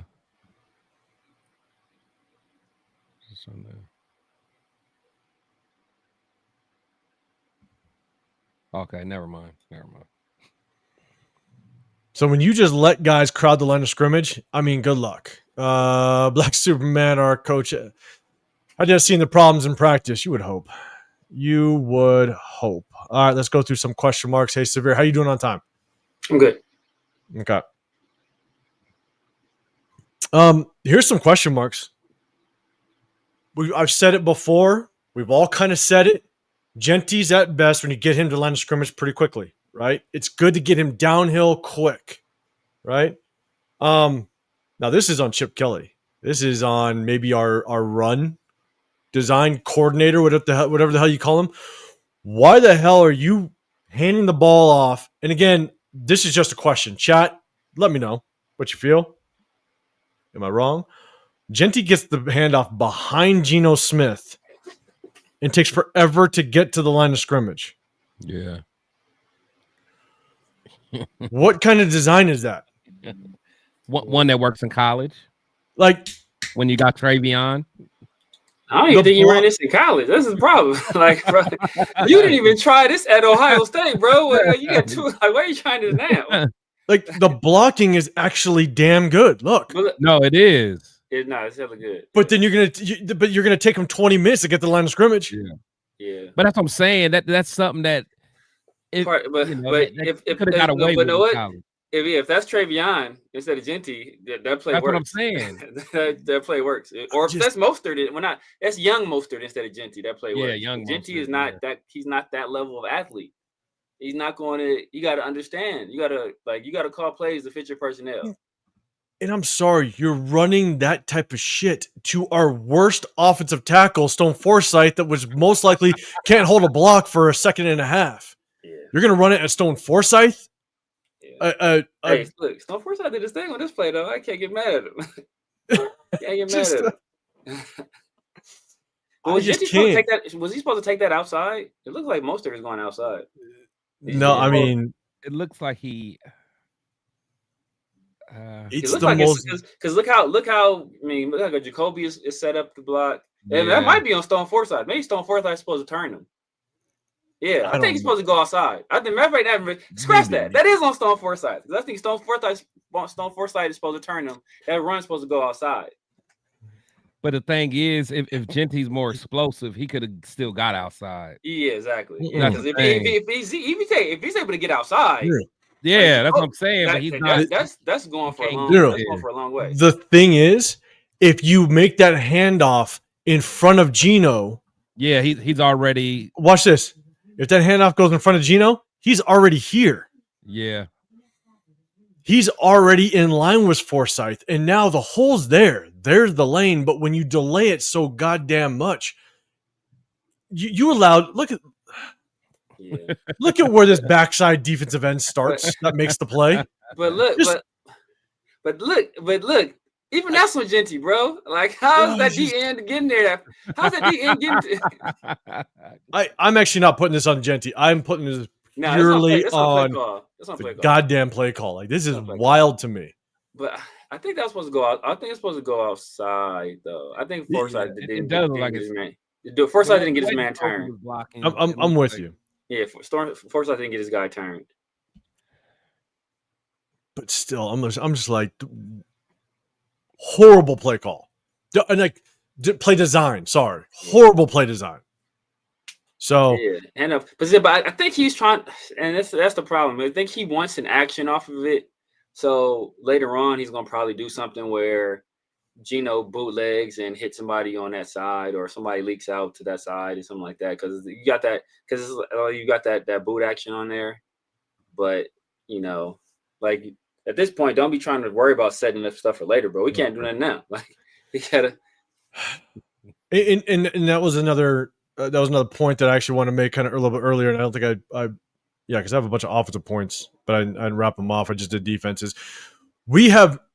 There's a difference between play callers and there's a difference between offensive coordinators.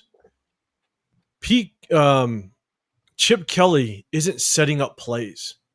This is the problem that I'm seeing. He's not running a play to set up another. And I think the opposite. I think he's too worried about running plays to set up other plays. I think that's where he's running into issues. I think he's too worried. But he never about comes back to it though. He never comes back to the. I mean, he's too worried about that because I think that's why you run the boot action off that play. There's no other reason to run the boot action off of that play other than to set something up later on. Like you hand the ball off in front of you and you let Genty get like there's no other reason to do it there unless you're trying to set up something later on. Like that's what he's trying to do. But like, bro, right now we can't afford to be cute or worry about the future, bro. We getting our backs kicked in, bro. You gotta put points on the board now. Yeah, it's wild. They run shit on my 8-year-old nephew's team. I know that is literally like Pop Warner shit. The handoff behind the quarterback. I'm dead serious. It really is. It's so bad. What up, Lunatic? What's going on, man? Off topic, I've seen a cat walk in my break room, had legs of a 7-footer and torso of a 6th grader. God damn it, Lunatic. Daniel. What up, Sanchez? What's going on, man? Can anyone tell me where the senior center is?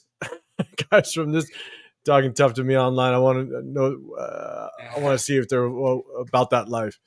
Be careful, Mark Sanchez. You already got some charges on you, bro. No, exactly. Come on that down. Appreciate you, Daniel Kim. What's going on, man? Appreciate you. Appreciate this, throwing a super chat out there. Rotown Chip gets you. I know. Hey, it's tough. Yeah, at this point, man.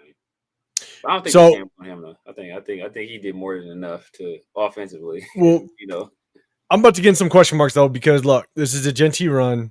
I just hate what the position we're putting in some of our guys in to even block, right? So you have basically Jacoby Myers down here at receiver, and his assignment is to basically seal off this backside. How the hell are you asking a receiver lined up 5 yards off and we're somewhat condensed. It's not extremely bunched, but we're still condensed, right? There's a clear difference between us spreading things out and us condensing things down. So this is still technically a condensed formation, especially with the motion.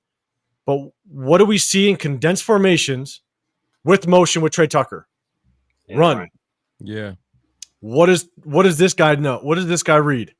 Run all day, and we're bringing the house. It's a tell. We're seeing it constantly. And you're asking Jacoby Myers to block this guy? Yeah. It's just a horrible design. Yeah, he has an arrow block right there. Yeah. Yeah, he's not going to be able to get there. No, you cannot get there when you basically you put Trey Tucker in motion, you pull this guy, you pull this guy for some sort of trap play, and look at the gap between Jacoby Myers and the tackle. You think with the tell and everything, Jacoby's going to be able to block 20 creeping line of scrimmage? It's not going to happen. The design is horrible.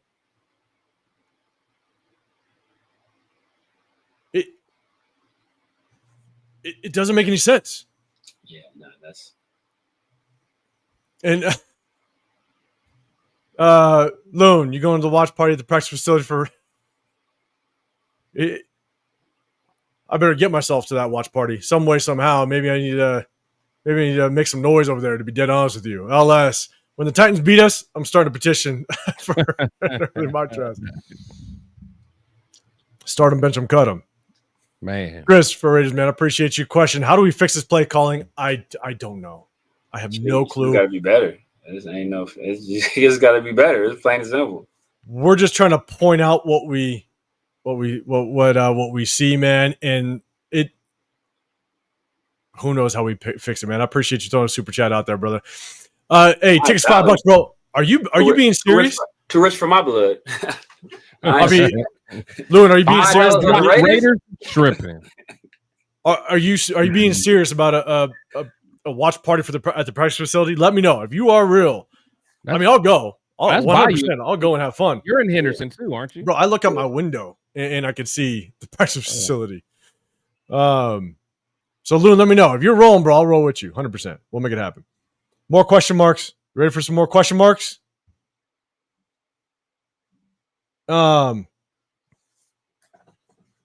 So another just kind of split zone action. We got Genty. We're gonna kind of run this thing through. These bunch sets is annoying. So bunch set again, guys. I'm not lying. Okay, yeah. Hey, Loon, hit me up. Did we throw out any of them? I feel like did we throw out any of them at all? We threw out of 2, I believe. Okay.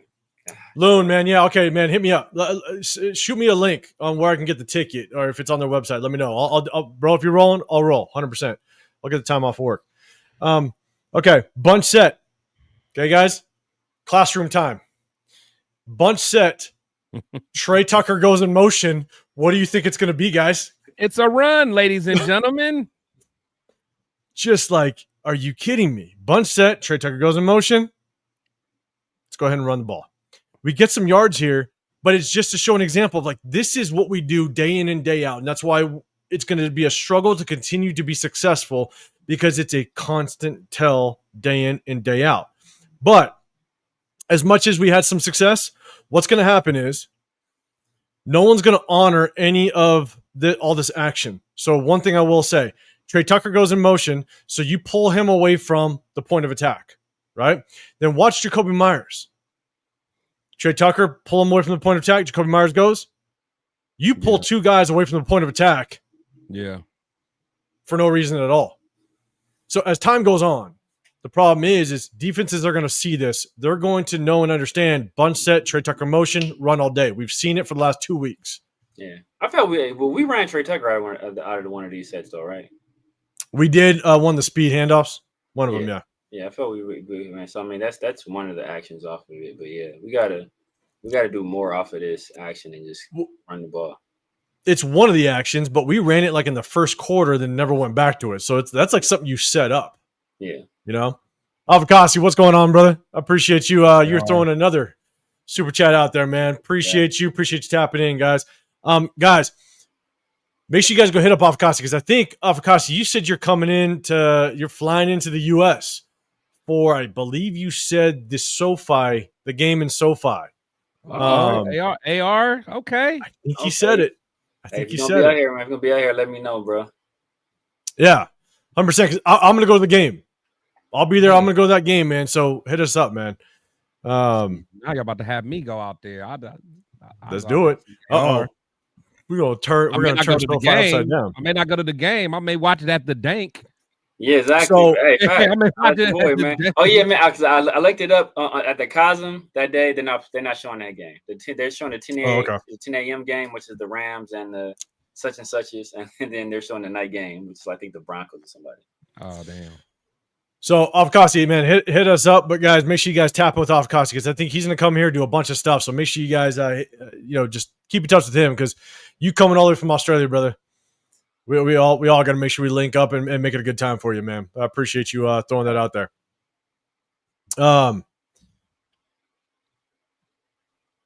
Okay, we've seen it twice, and I'm just going to show it twice, guys.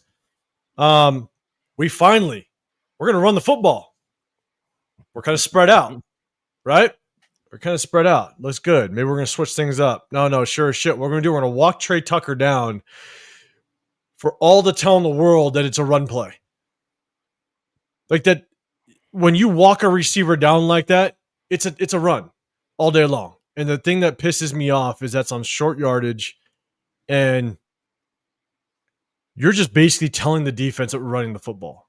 And they've done it multiple times, and every single time you walk Trey Tucker down like that or Jacoby Myers, it's a run. They don't run anything off of it. So I'm going to go to the next one. I believe it's this one here. What do we do? Bunch set. Hey, let's walk Trey Tucker down. We walk Trey Tucker down on a 3rd and 1, and this is where Besh kind of gets tied up. You got Meredith. When he runs right into him. Yeah, Meredith, again, it's hard for him just to handle bigger guys. But why are you running a counter action on 3rd and 1 with Genty? Why are you delaying the handoff like this and not just getting his ass downhill and attack the line of scrimmage? But you're gonna pull Jack Besh. You're gonna slice him across the line of scrimmage. Yeah, that didn't make any sense.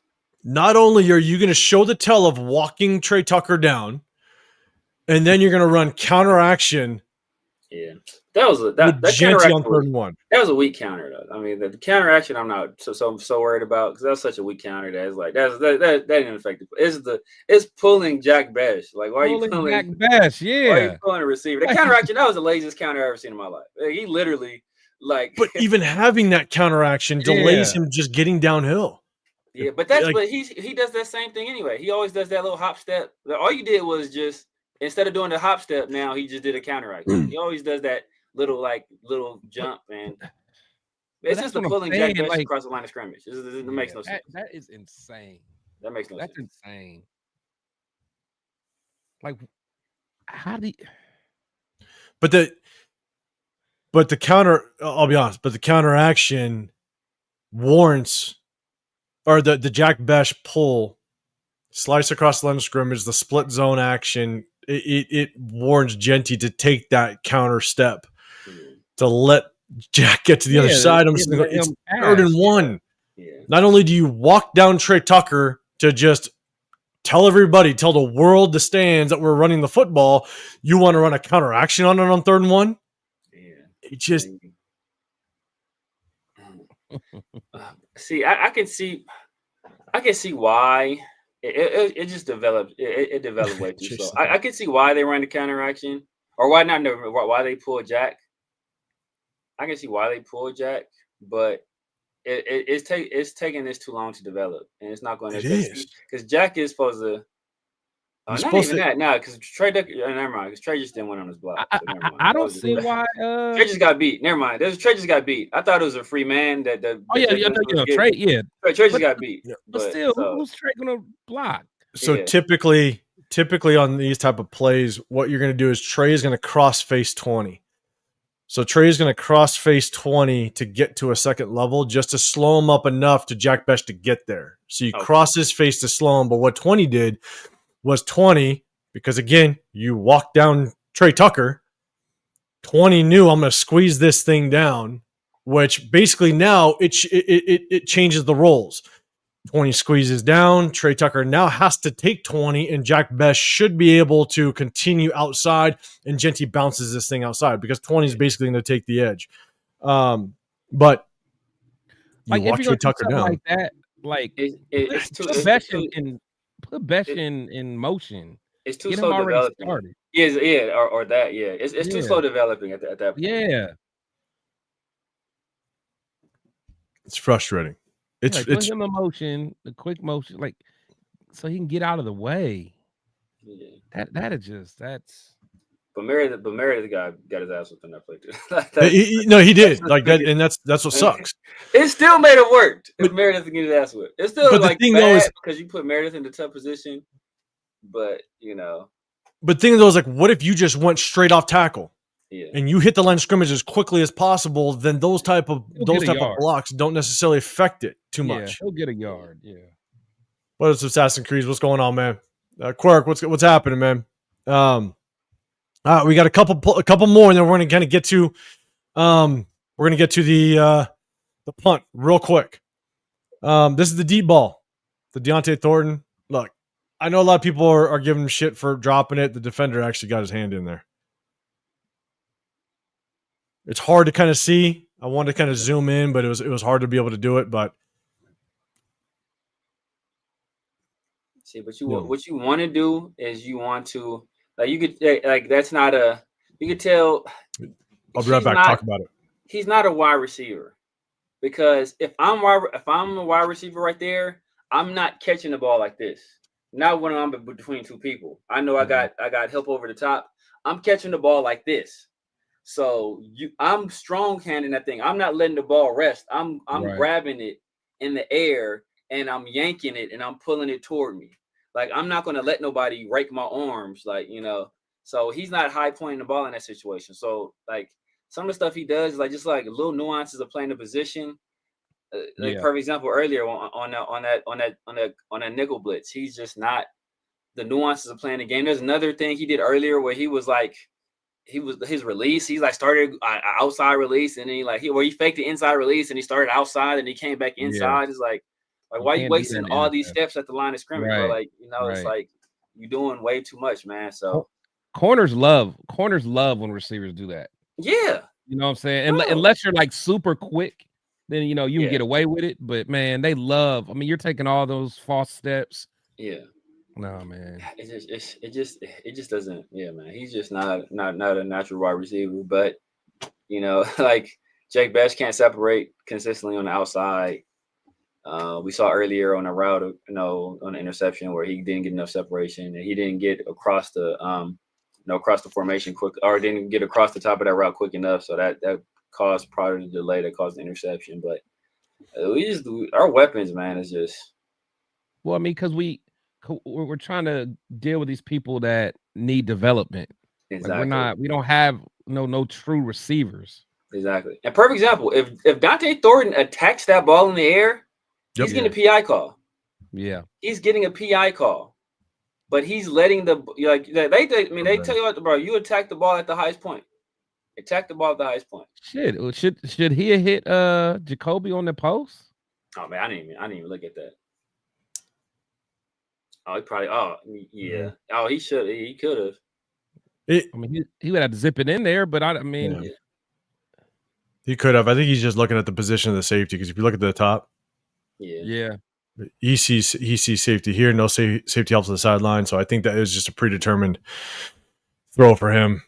But yeah, if you hit him quick on his break, maybe could. But I think the safety was just reading his eyes.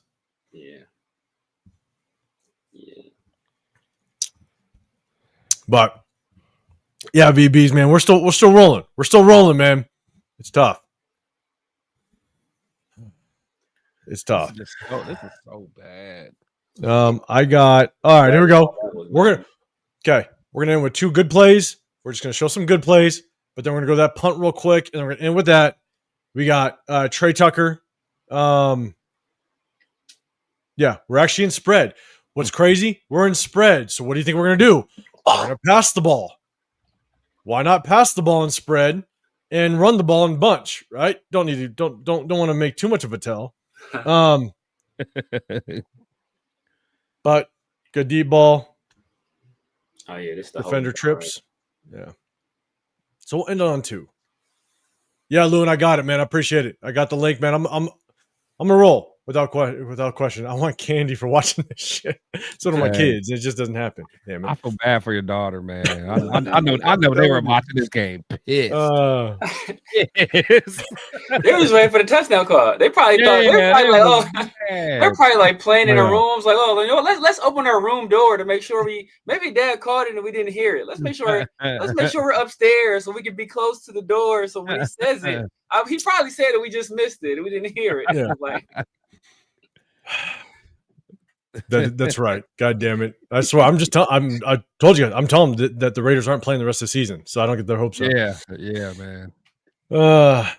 So all right, little wheel route action, and we're gonna get to that punt because we're gonna talk a lot about that punt real quick. But little wheel route action with Genty to open up the game. Yeah, good play call. That's nice. Good ball. Nice ball placement. It was nice. Like, seemed like under duress, he low-key is throwing a little bit like right. Time to get his feet set. He can't. Maybe Stone Forsythe out there. We need more Stone Forsythe out there. Right. We're gonna jump that punt play in just a second, and the punt probably pisses me off the most, to be honest. All right. Oh, Ian Thomas. But here's the thing. Okay.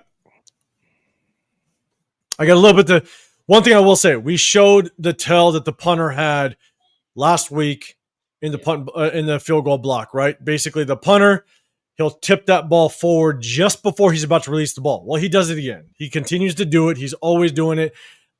Nothing stopped him. I have it. I can show it, but it's there. Okay. Here's the thing. A lot of people are talking about how they changed up their punting formation, and they did. Typically, they have the punt formation lined up differently. It's a different formation, what have you, and they changed it. There's nothing wrong with changing the punt formation if you want to. Here's my problem. The blocking assignments and the alignment of the formation is the worst I've seen. So, for example, if you see offset wings here, you do that so you have a better angle at taking on the edge rusher. Exactly. Ian Thomas is not set back. He's not set off that line of scrimmage. There is no way in hell, and I'm going to look at where Ian Thomas is in relationship to his edge rusher. Okay? And when you're looking at this view, you're like, oh, okay. But then I'm going to go to this view here. Look at where we're snapping the ball in relationship to where AJ Cole is. AJ Cole is already favored to that right side, which is giving this edge rusher already an advantage. Yeah, shorter distance. The blocking scheme is absolutely horrible in this punt protection. So AJ Cole's offset, already giving this edge rusher an advantage. There's no way in hell Ian Thomas makes this block. Especially with Bob and Moyer still having that slight tell where he tips the ball forward, then snaps it. There's no way in hell Ian Thomas gets there. It's not happening. Man. He's literally 4 yards outside of Ian Thomas. There's no way he's getting there. That's number one. Number two. Down distance on this play. I don't know. I mean, obviously fourth down, but what was the distance? It almost looks like they're a long way. It almost looks like they're setting up for a fake right there. The way they're set up. Yeah. It's a different formation too. So, I mean, they could have been, maybe looking for something and maybe they were trying to fake it. The Palomar or something. And they called it off. I don't know. It's almost like they're setting up for a fake or like or a pass to Ian Thomas or something like that. Because the way he's like on the line of scrimmage. So they all basically zone right because AJ Cole is offset to the right. But here's the problem is Isaiah Palomar, he goes left to try to basically go after 58. Why? I have no clue in the world. When you already have your punter offset to the right, you have Zamir White offset the line of scrimmage. Zamir White should be able to basically step down, but if 58, if nobody shows, if 58 continues, if no one shows the Zamir on his inside, step to the outside and just give that guy a hand, right? Yeah. Isaiah Palomar goes left for whatever reason, I don't know. At a very minimum, Isaiah Palomar has to check middle and then get to the outside because he's got the angle on the edge rusher. Maybe that was his responsibility. I have no goddamn clue. Yeah. But there's no way in hell in this formation when you have a punter offset to the right in this straight line angle to the punter that Ian Thomas can make this block. But why Isaiah Palomar goes left instead of right? And I think he's supposed to go left because Zamir White goes right. Like, it doesn't make any sense. At all. Yeah. Yeah, I blame Tommy Eichenberg for that play. I don't even know why. He was out there. So it's his fault. Where's Coach at? Where's Coach? It's his fault. He's out there. I ain't seen him block nobody, bro. It's your fault. Like, I'm being real. Like, this entire blocking scheme makes no sense whatsoever. No, it's trying to be too cute, man. Like, it makes, Look. I mean, look where all the numbers are. Like, it just makes no sense. Our special teams ain't been this bad in the past, though. Like, it's never been great, but we ain't been getting like punts, getting blocks, like this, man. Like what has changed that makes our defensive coordinator the same, special teams coordinator is the same. All of a sudden, our defense is ass, and our special teams is bad.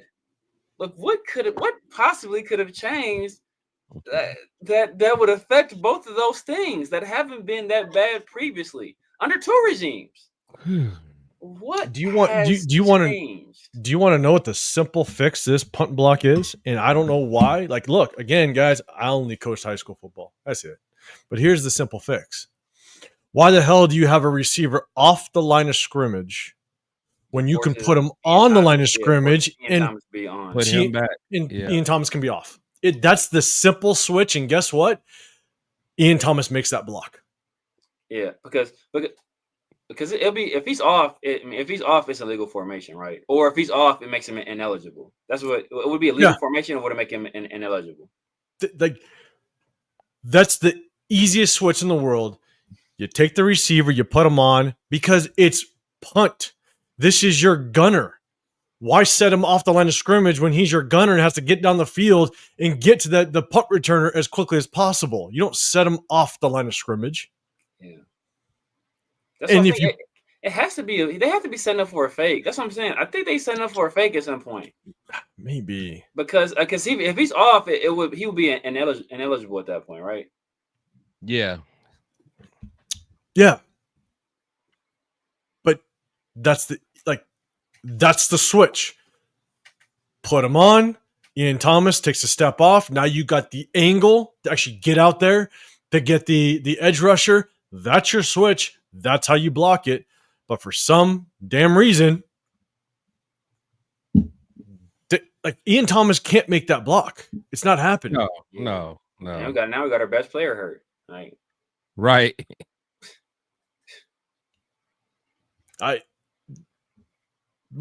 We're handing the ball off to Genty behind Geno, 6th grade shit. We have this stuff that is literally like Pop Warner shit. Like this, and I hate saying it. But that's it. A punt block and a kick block.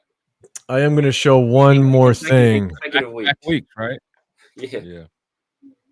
Oh shit! Do I have it? Hold on. Pete Carroll said there's no tell. He said he looked at the family and said. But then, what's great is we're like, oh shit, we suck. We don't need to run that formation anymore. And then what do? We run an actual punt formation and we offset everybody. Makes sense now, but that's after the fact. Look how that works. Yeah. But it's after the fact. It's after we get a punt block, and now, oh shit, we need to change things. Like, you basically just got out coached again. The other thing, it's funny how last week we get the field goal blocked to lose the game, or 2 weeks ago against Chicago, and we put Jonah Laulu in there as the offset wing on field goal block, a guy that's on the interior defensive line that's not supposed to block anybody as an interior defensive lineman. Why the hell didn't you have Forsyth and Charles Grant when you had them on the roster? Now you all of a sudden are like, oh shit, yeah, maybe we should put an offensive lineman there that's learned, that knows how to block. Yeah. But you put Jonah Laulu, an interior defensive lineman, there.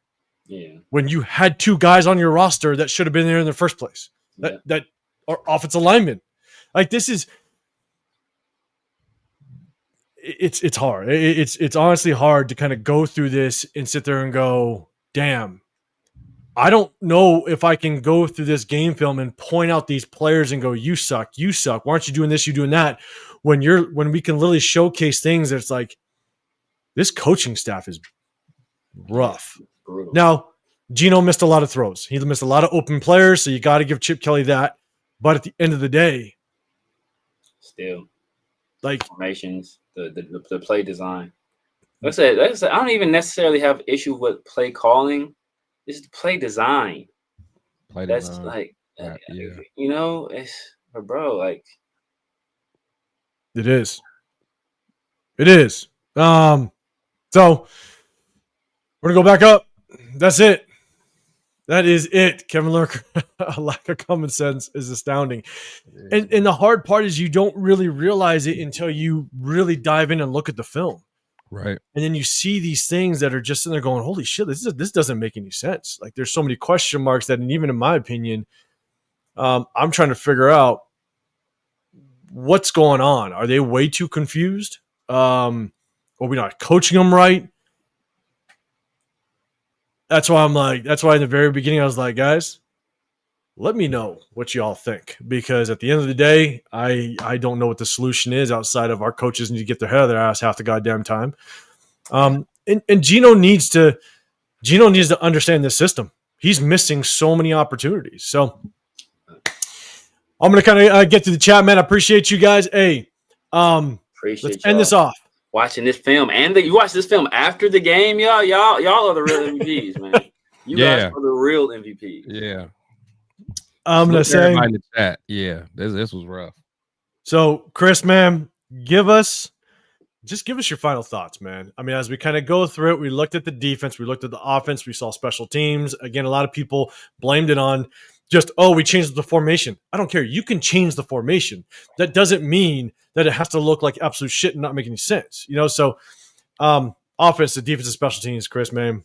Yeah, it's just like we said, a lot of it just does not make sense. I mean, just play designs, just personnel groupings, formations. It's like a lot of times we're trying to be too cute. We're trying to, we just don't do just the most basic, simple things. And it's crazy to me. Guys are giving, lackluster effort. There's no dog mentality. Like even our boy, like Adam Butler, like I didn't see, usually you see him, flashing, and Max, the leader of our team, he's giving effort, but he's not making play. It's just, and I'm worried that these guys are gonna check out, man. Especially if they play bad this upcoming week. We're already seeing guys quit and retiring on us and all this. We're hearing about players and coaches bumping heads. This looks like a team that I gotta be honest, man. Like I'm thinking about like last year under AP. Like, did we see a game where it was just like this, just poorly? Just across the board. I don't think so. Where it was just across the board. Yeah, everybody. When we broke down game film, I've never seen just this much. Like, just what the hell is going on? Yeah. It was probably hard for you to even find any good plays to go out. Usually we have a few. Yeah. Even on the bad games, we have a few, but that's rough, man. Yeah. That's rough. Nah, man. Even like I think usually our linebackers play pretty good, but they struggle. There is no unit that we can look at in like the line, like no part of the defense, no one did well that game. No one. Like if you were to say who are the winners and losers, I don't know who a winner would be. Yeah, I don't know. Because besides Deuce Gruden, I don't know how he still has the job, but he's doing it. Deuce been on the sideline, and AJ Nibel, bro. They both. Yeah. Honestly, man. When you look through and you look at guys like Adam Butler, like it's because there's really Jonah Laulu actually had a pretty decent game. I'll give him that. He showed flashes. I think I talked about Tonka Hemingway and stuff, but here's the thing: like Adam Butler, the Colts actually have a pretty good offensive line. They double teamed him all day long, and Thomas Booker couldn't do a damn thing. It's tough. And so you're right, Chris. Like it's hard to even find guys that are flashing or even showing anything. And my guy Kuntz, I always loved Kuntz, man, but Kuntz is a shell of himself. Yeah, shell of himself. And when you show things like this, where it's just pure confusion, it's putting players in position that they aren't, that they don't have the best chance of being successful. It's like, is it player or is it coaching? And with all the issues with Jermaine Pratt being like, I'm out of here. What is like? Jermaine Pratt isn't a rookie or second, third year guy. He's a guy that's been in the league and hasn't had a history of issues. So the question is, and it's not like he came from a good organization. It's not like he came from like the Eagles or something. Like he came from the Bengals, who are almost as messed up as us. And he went back to his defensive coordinator that doesn't run a good defense, and he's like, fuck this, I'm out. Like the Bengals never had a good defense under Amarillo. Whatever. And so he's like, oh yeah, screw this. No, I'm going there. Yeah. It's like it's wild. They had good defense on Sunday. I don't know.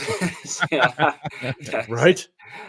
And the thing is, like, the Colts gave up 28. I believe it was 28-29 to the Rams. So it's not like the Colts are actually doing great. They're still giving up some points, but against us, 6 points. So, yeah, it's tough. It's tough. Dre, you're saying run the triple option. I know. Yeah. And Raider man, single wing tee. Yeah, the team doesn't do anything well, and that's on coaching. I 100% agree. So, Severe, man, I'm going to bring something up. And you know what? I'm going to bring this up.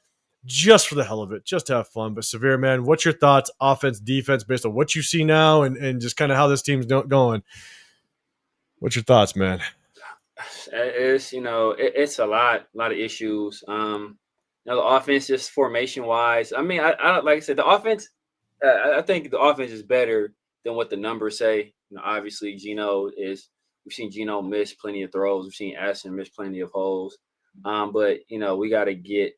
We can't be so predictable. We have to do more to, mix things up a little bit. And I don't know if that's a virtue of, guys can't even run this. Like, they're confused on the stuff we're running right now. So how can we be versatile when it's, guys confused on their blocking assignments with just the regular stuff? So how are we going to just start doing this other stuff where they can't get the nuts and bolts and the basic stuff down right?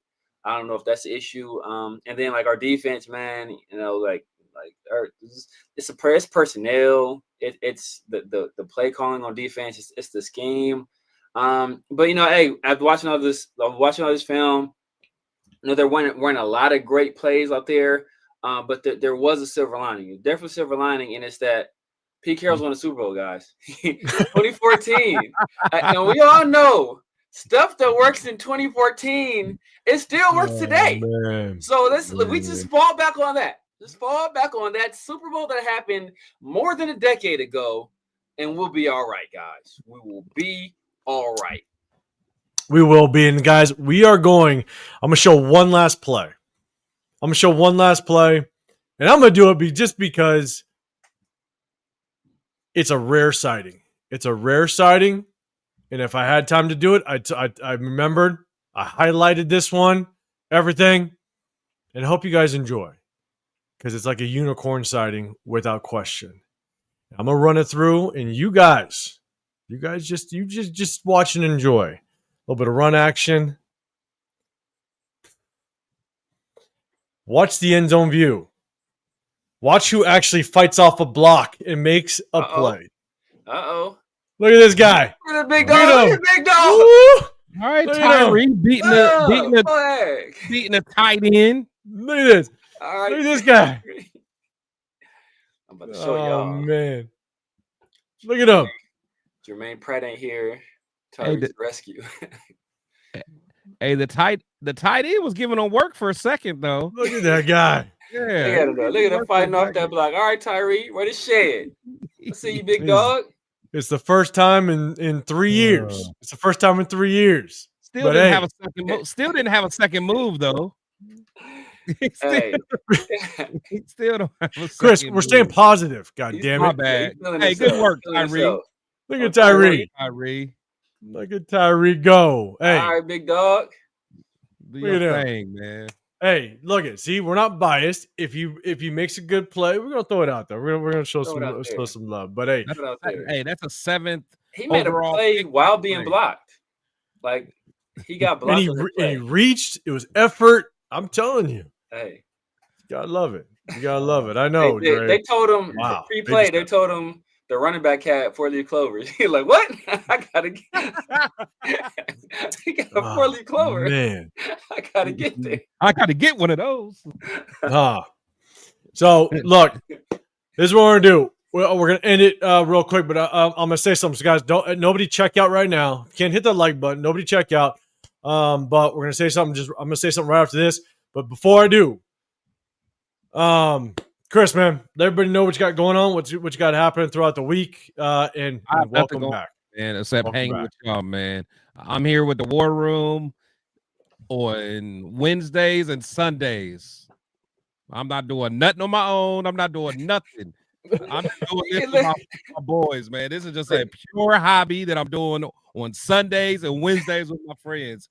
I'm not doing no videos because y'all support the videos. I ain't doing my own live, so you're only gonna catch me on Sundays and Wednesdays with my brothers. Look, I just got done posting a video 3 days ago, I think, of Chris on the Raider Nation Weekly Wire saying, "I got my own stuff." This is Detox. At this point, a Chris solo live. That's the Detox album. Y'all ain't never gonna get it. Y'all never gonna get it. It's in the archive somewhere.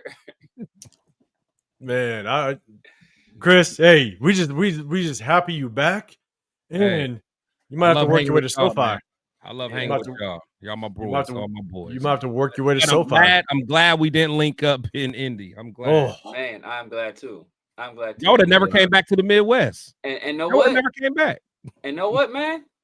I'm glad I've realized that Chris drinks beer that matches his tacos, man. That's what I'm. He drinks beer that matches his tacos. It all makes sense now. It all is adding up. Hey, man, try some pumpkin beer, man. Try some pumpkin beer. Man, look at this. What is Cold Coffee TV? If you've been with us this whole time, then you know we just showed a lot of Geno, and it's tough. Cold coffee.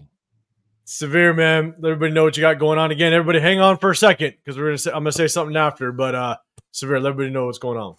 You guys know what it is, man. The Severe Raider here, YouTube, IG, X, TikTok, Snapchat, True Social, Twitch, Kick, everywhere. It's Severe Raider. Sundays and Wednesdays, man. Hey, man, I'm gonna start getting my I'm gonna get my true. They gonna probably boot me off of there. Actually, I'm gonna get my true social popping. They're gonna get you out of there. My true social popping. Watch, y'all gonna see. Man. Yeah, man. Catch me Sunday, Wednesdays with my dogs. The only place you will catch Chris from Protect the Shield in the Raider War Room. You ain't gonna see me nowhere else. And then I got Tuesdays and Thursdays with my guy Pharaoh in the Field, man. 50-50 show and around the Shield. And once I hit 1,500, I'll probably start a Monday show. Chris discouraging me now, man. I don't know what I'm starting. Don't let me discourage you, man. Hey, I'm on a different side. I'm gonna get Chris on my Monday show. Watch. Well, I'm gonna get Chris on my Monday. Oh yeah, show. Hey, you know, Monday show. Yeah, I'm there. I'm a call away, but yeah, that's it. What a Raider Paul, what's going on, man? 11-6, here we come. All right, hey, love the confidence. Love the confidence, but I ain't putting no money down on that. So you guys, you got Severe Raider, you got Protect Shield Podcast. I'm 805 Raider, Real Talk Raider Nation. I'll rock with my guys in the Raider War Room. You guys know what we do. After every single week or every game, we jump on here, give our post-game reaction, but we also break down film on Wednesdays. Now, here's the thing. If y'all want us to keep breaking down game film, YouTube don't like it. They really don't like it, and here's the thing. We're jumping on here. We're doing this. They're most likely to demonetize the video. So if you guys can, do us a favor. You guys want to continue to see us rock and do this thing, share it, like it, subscribe.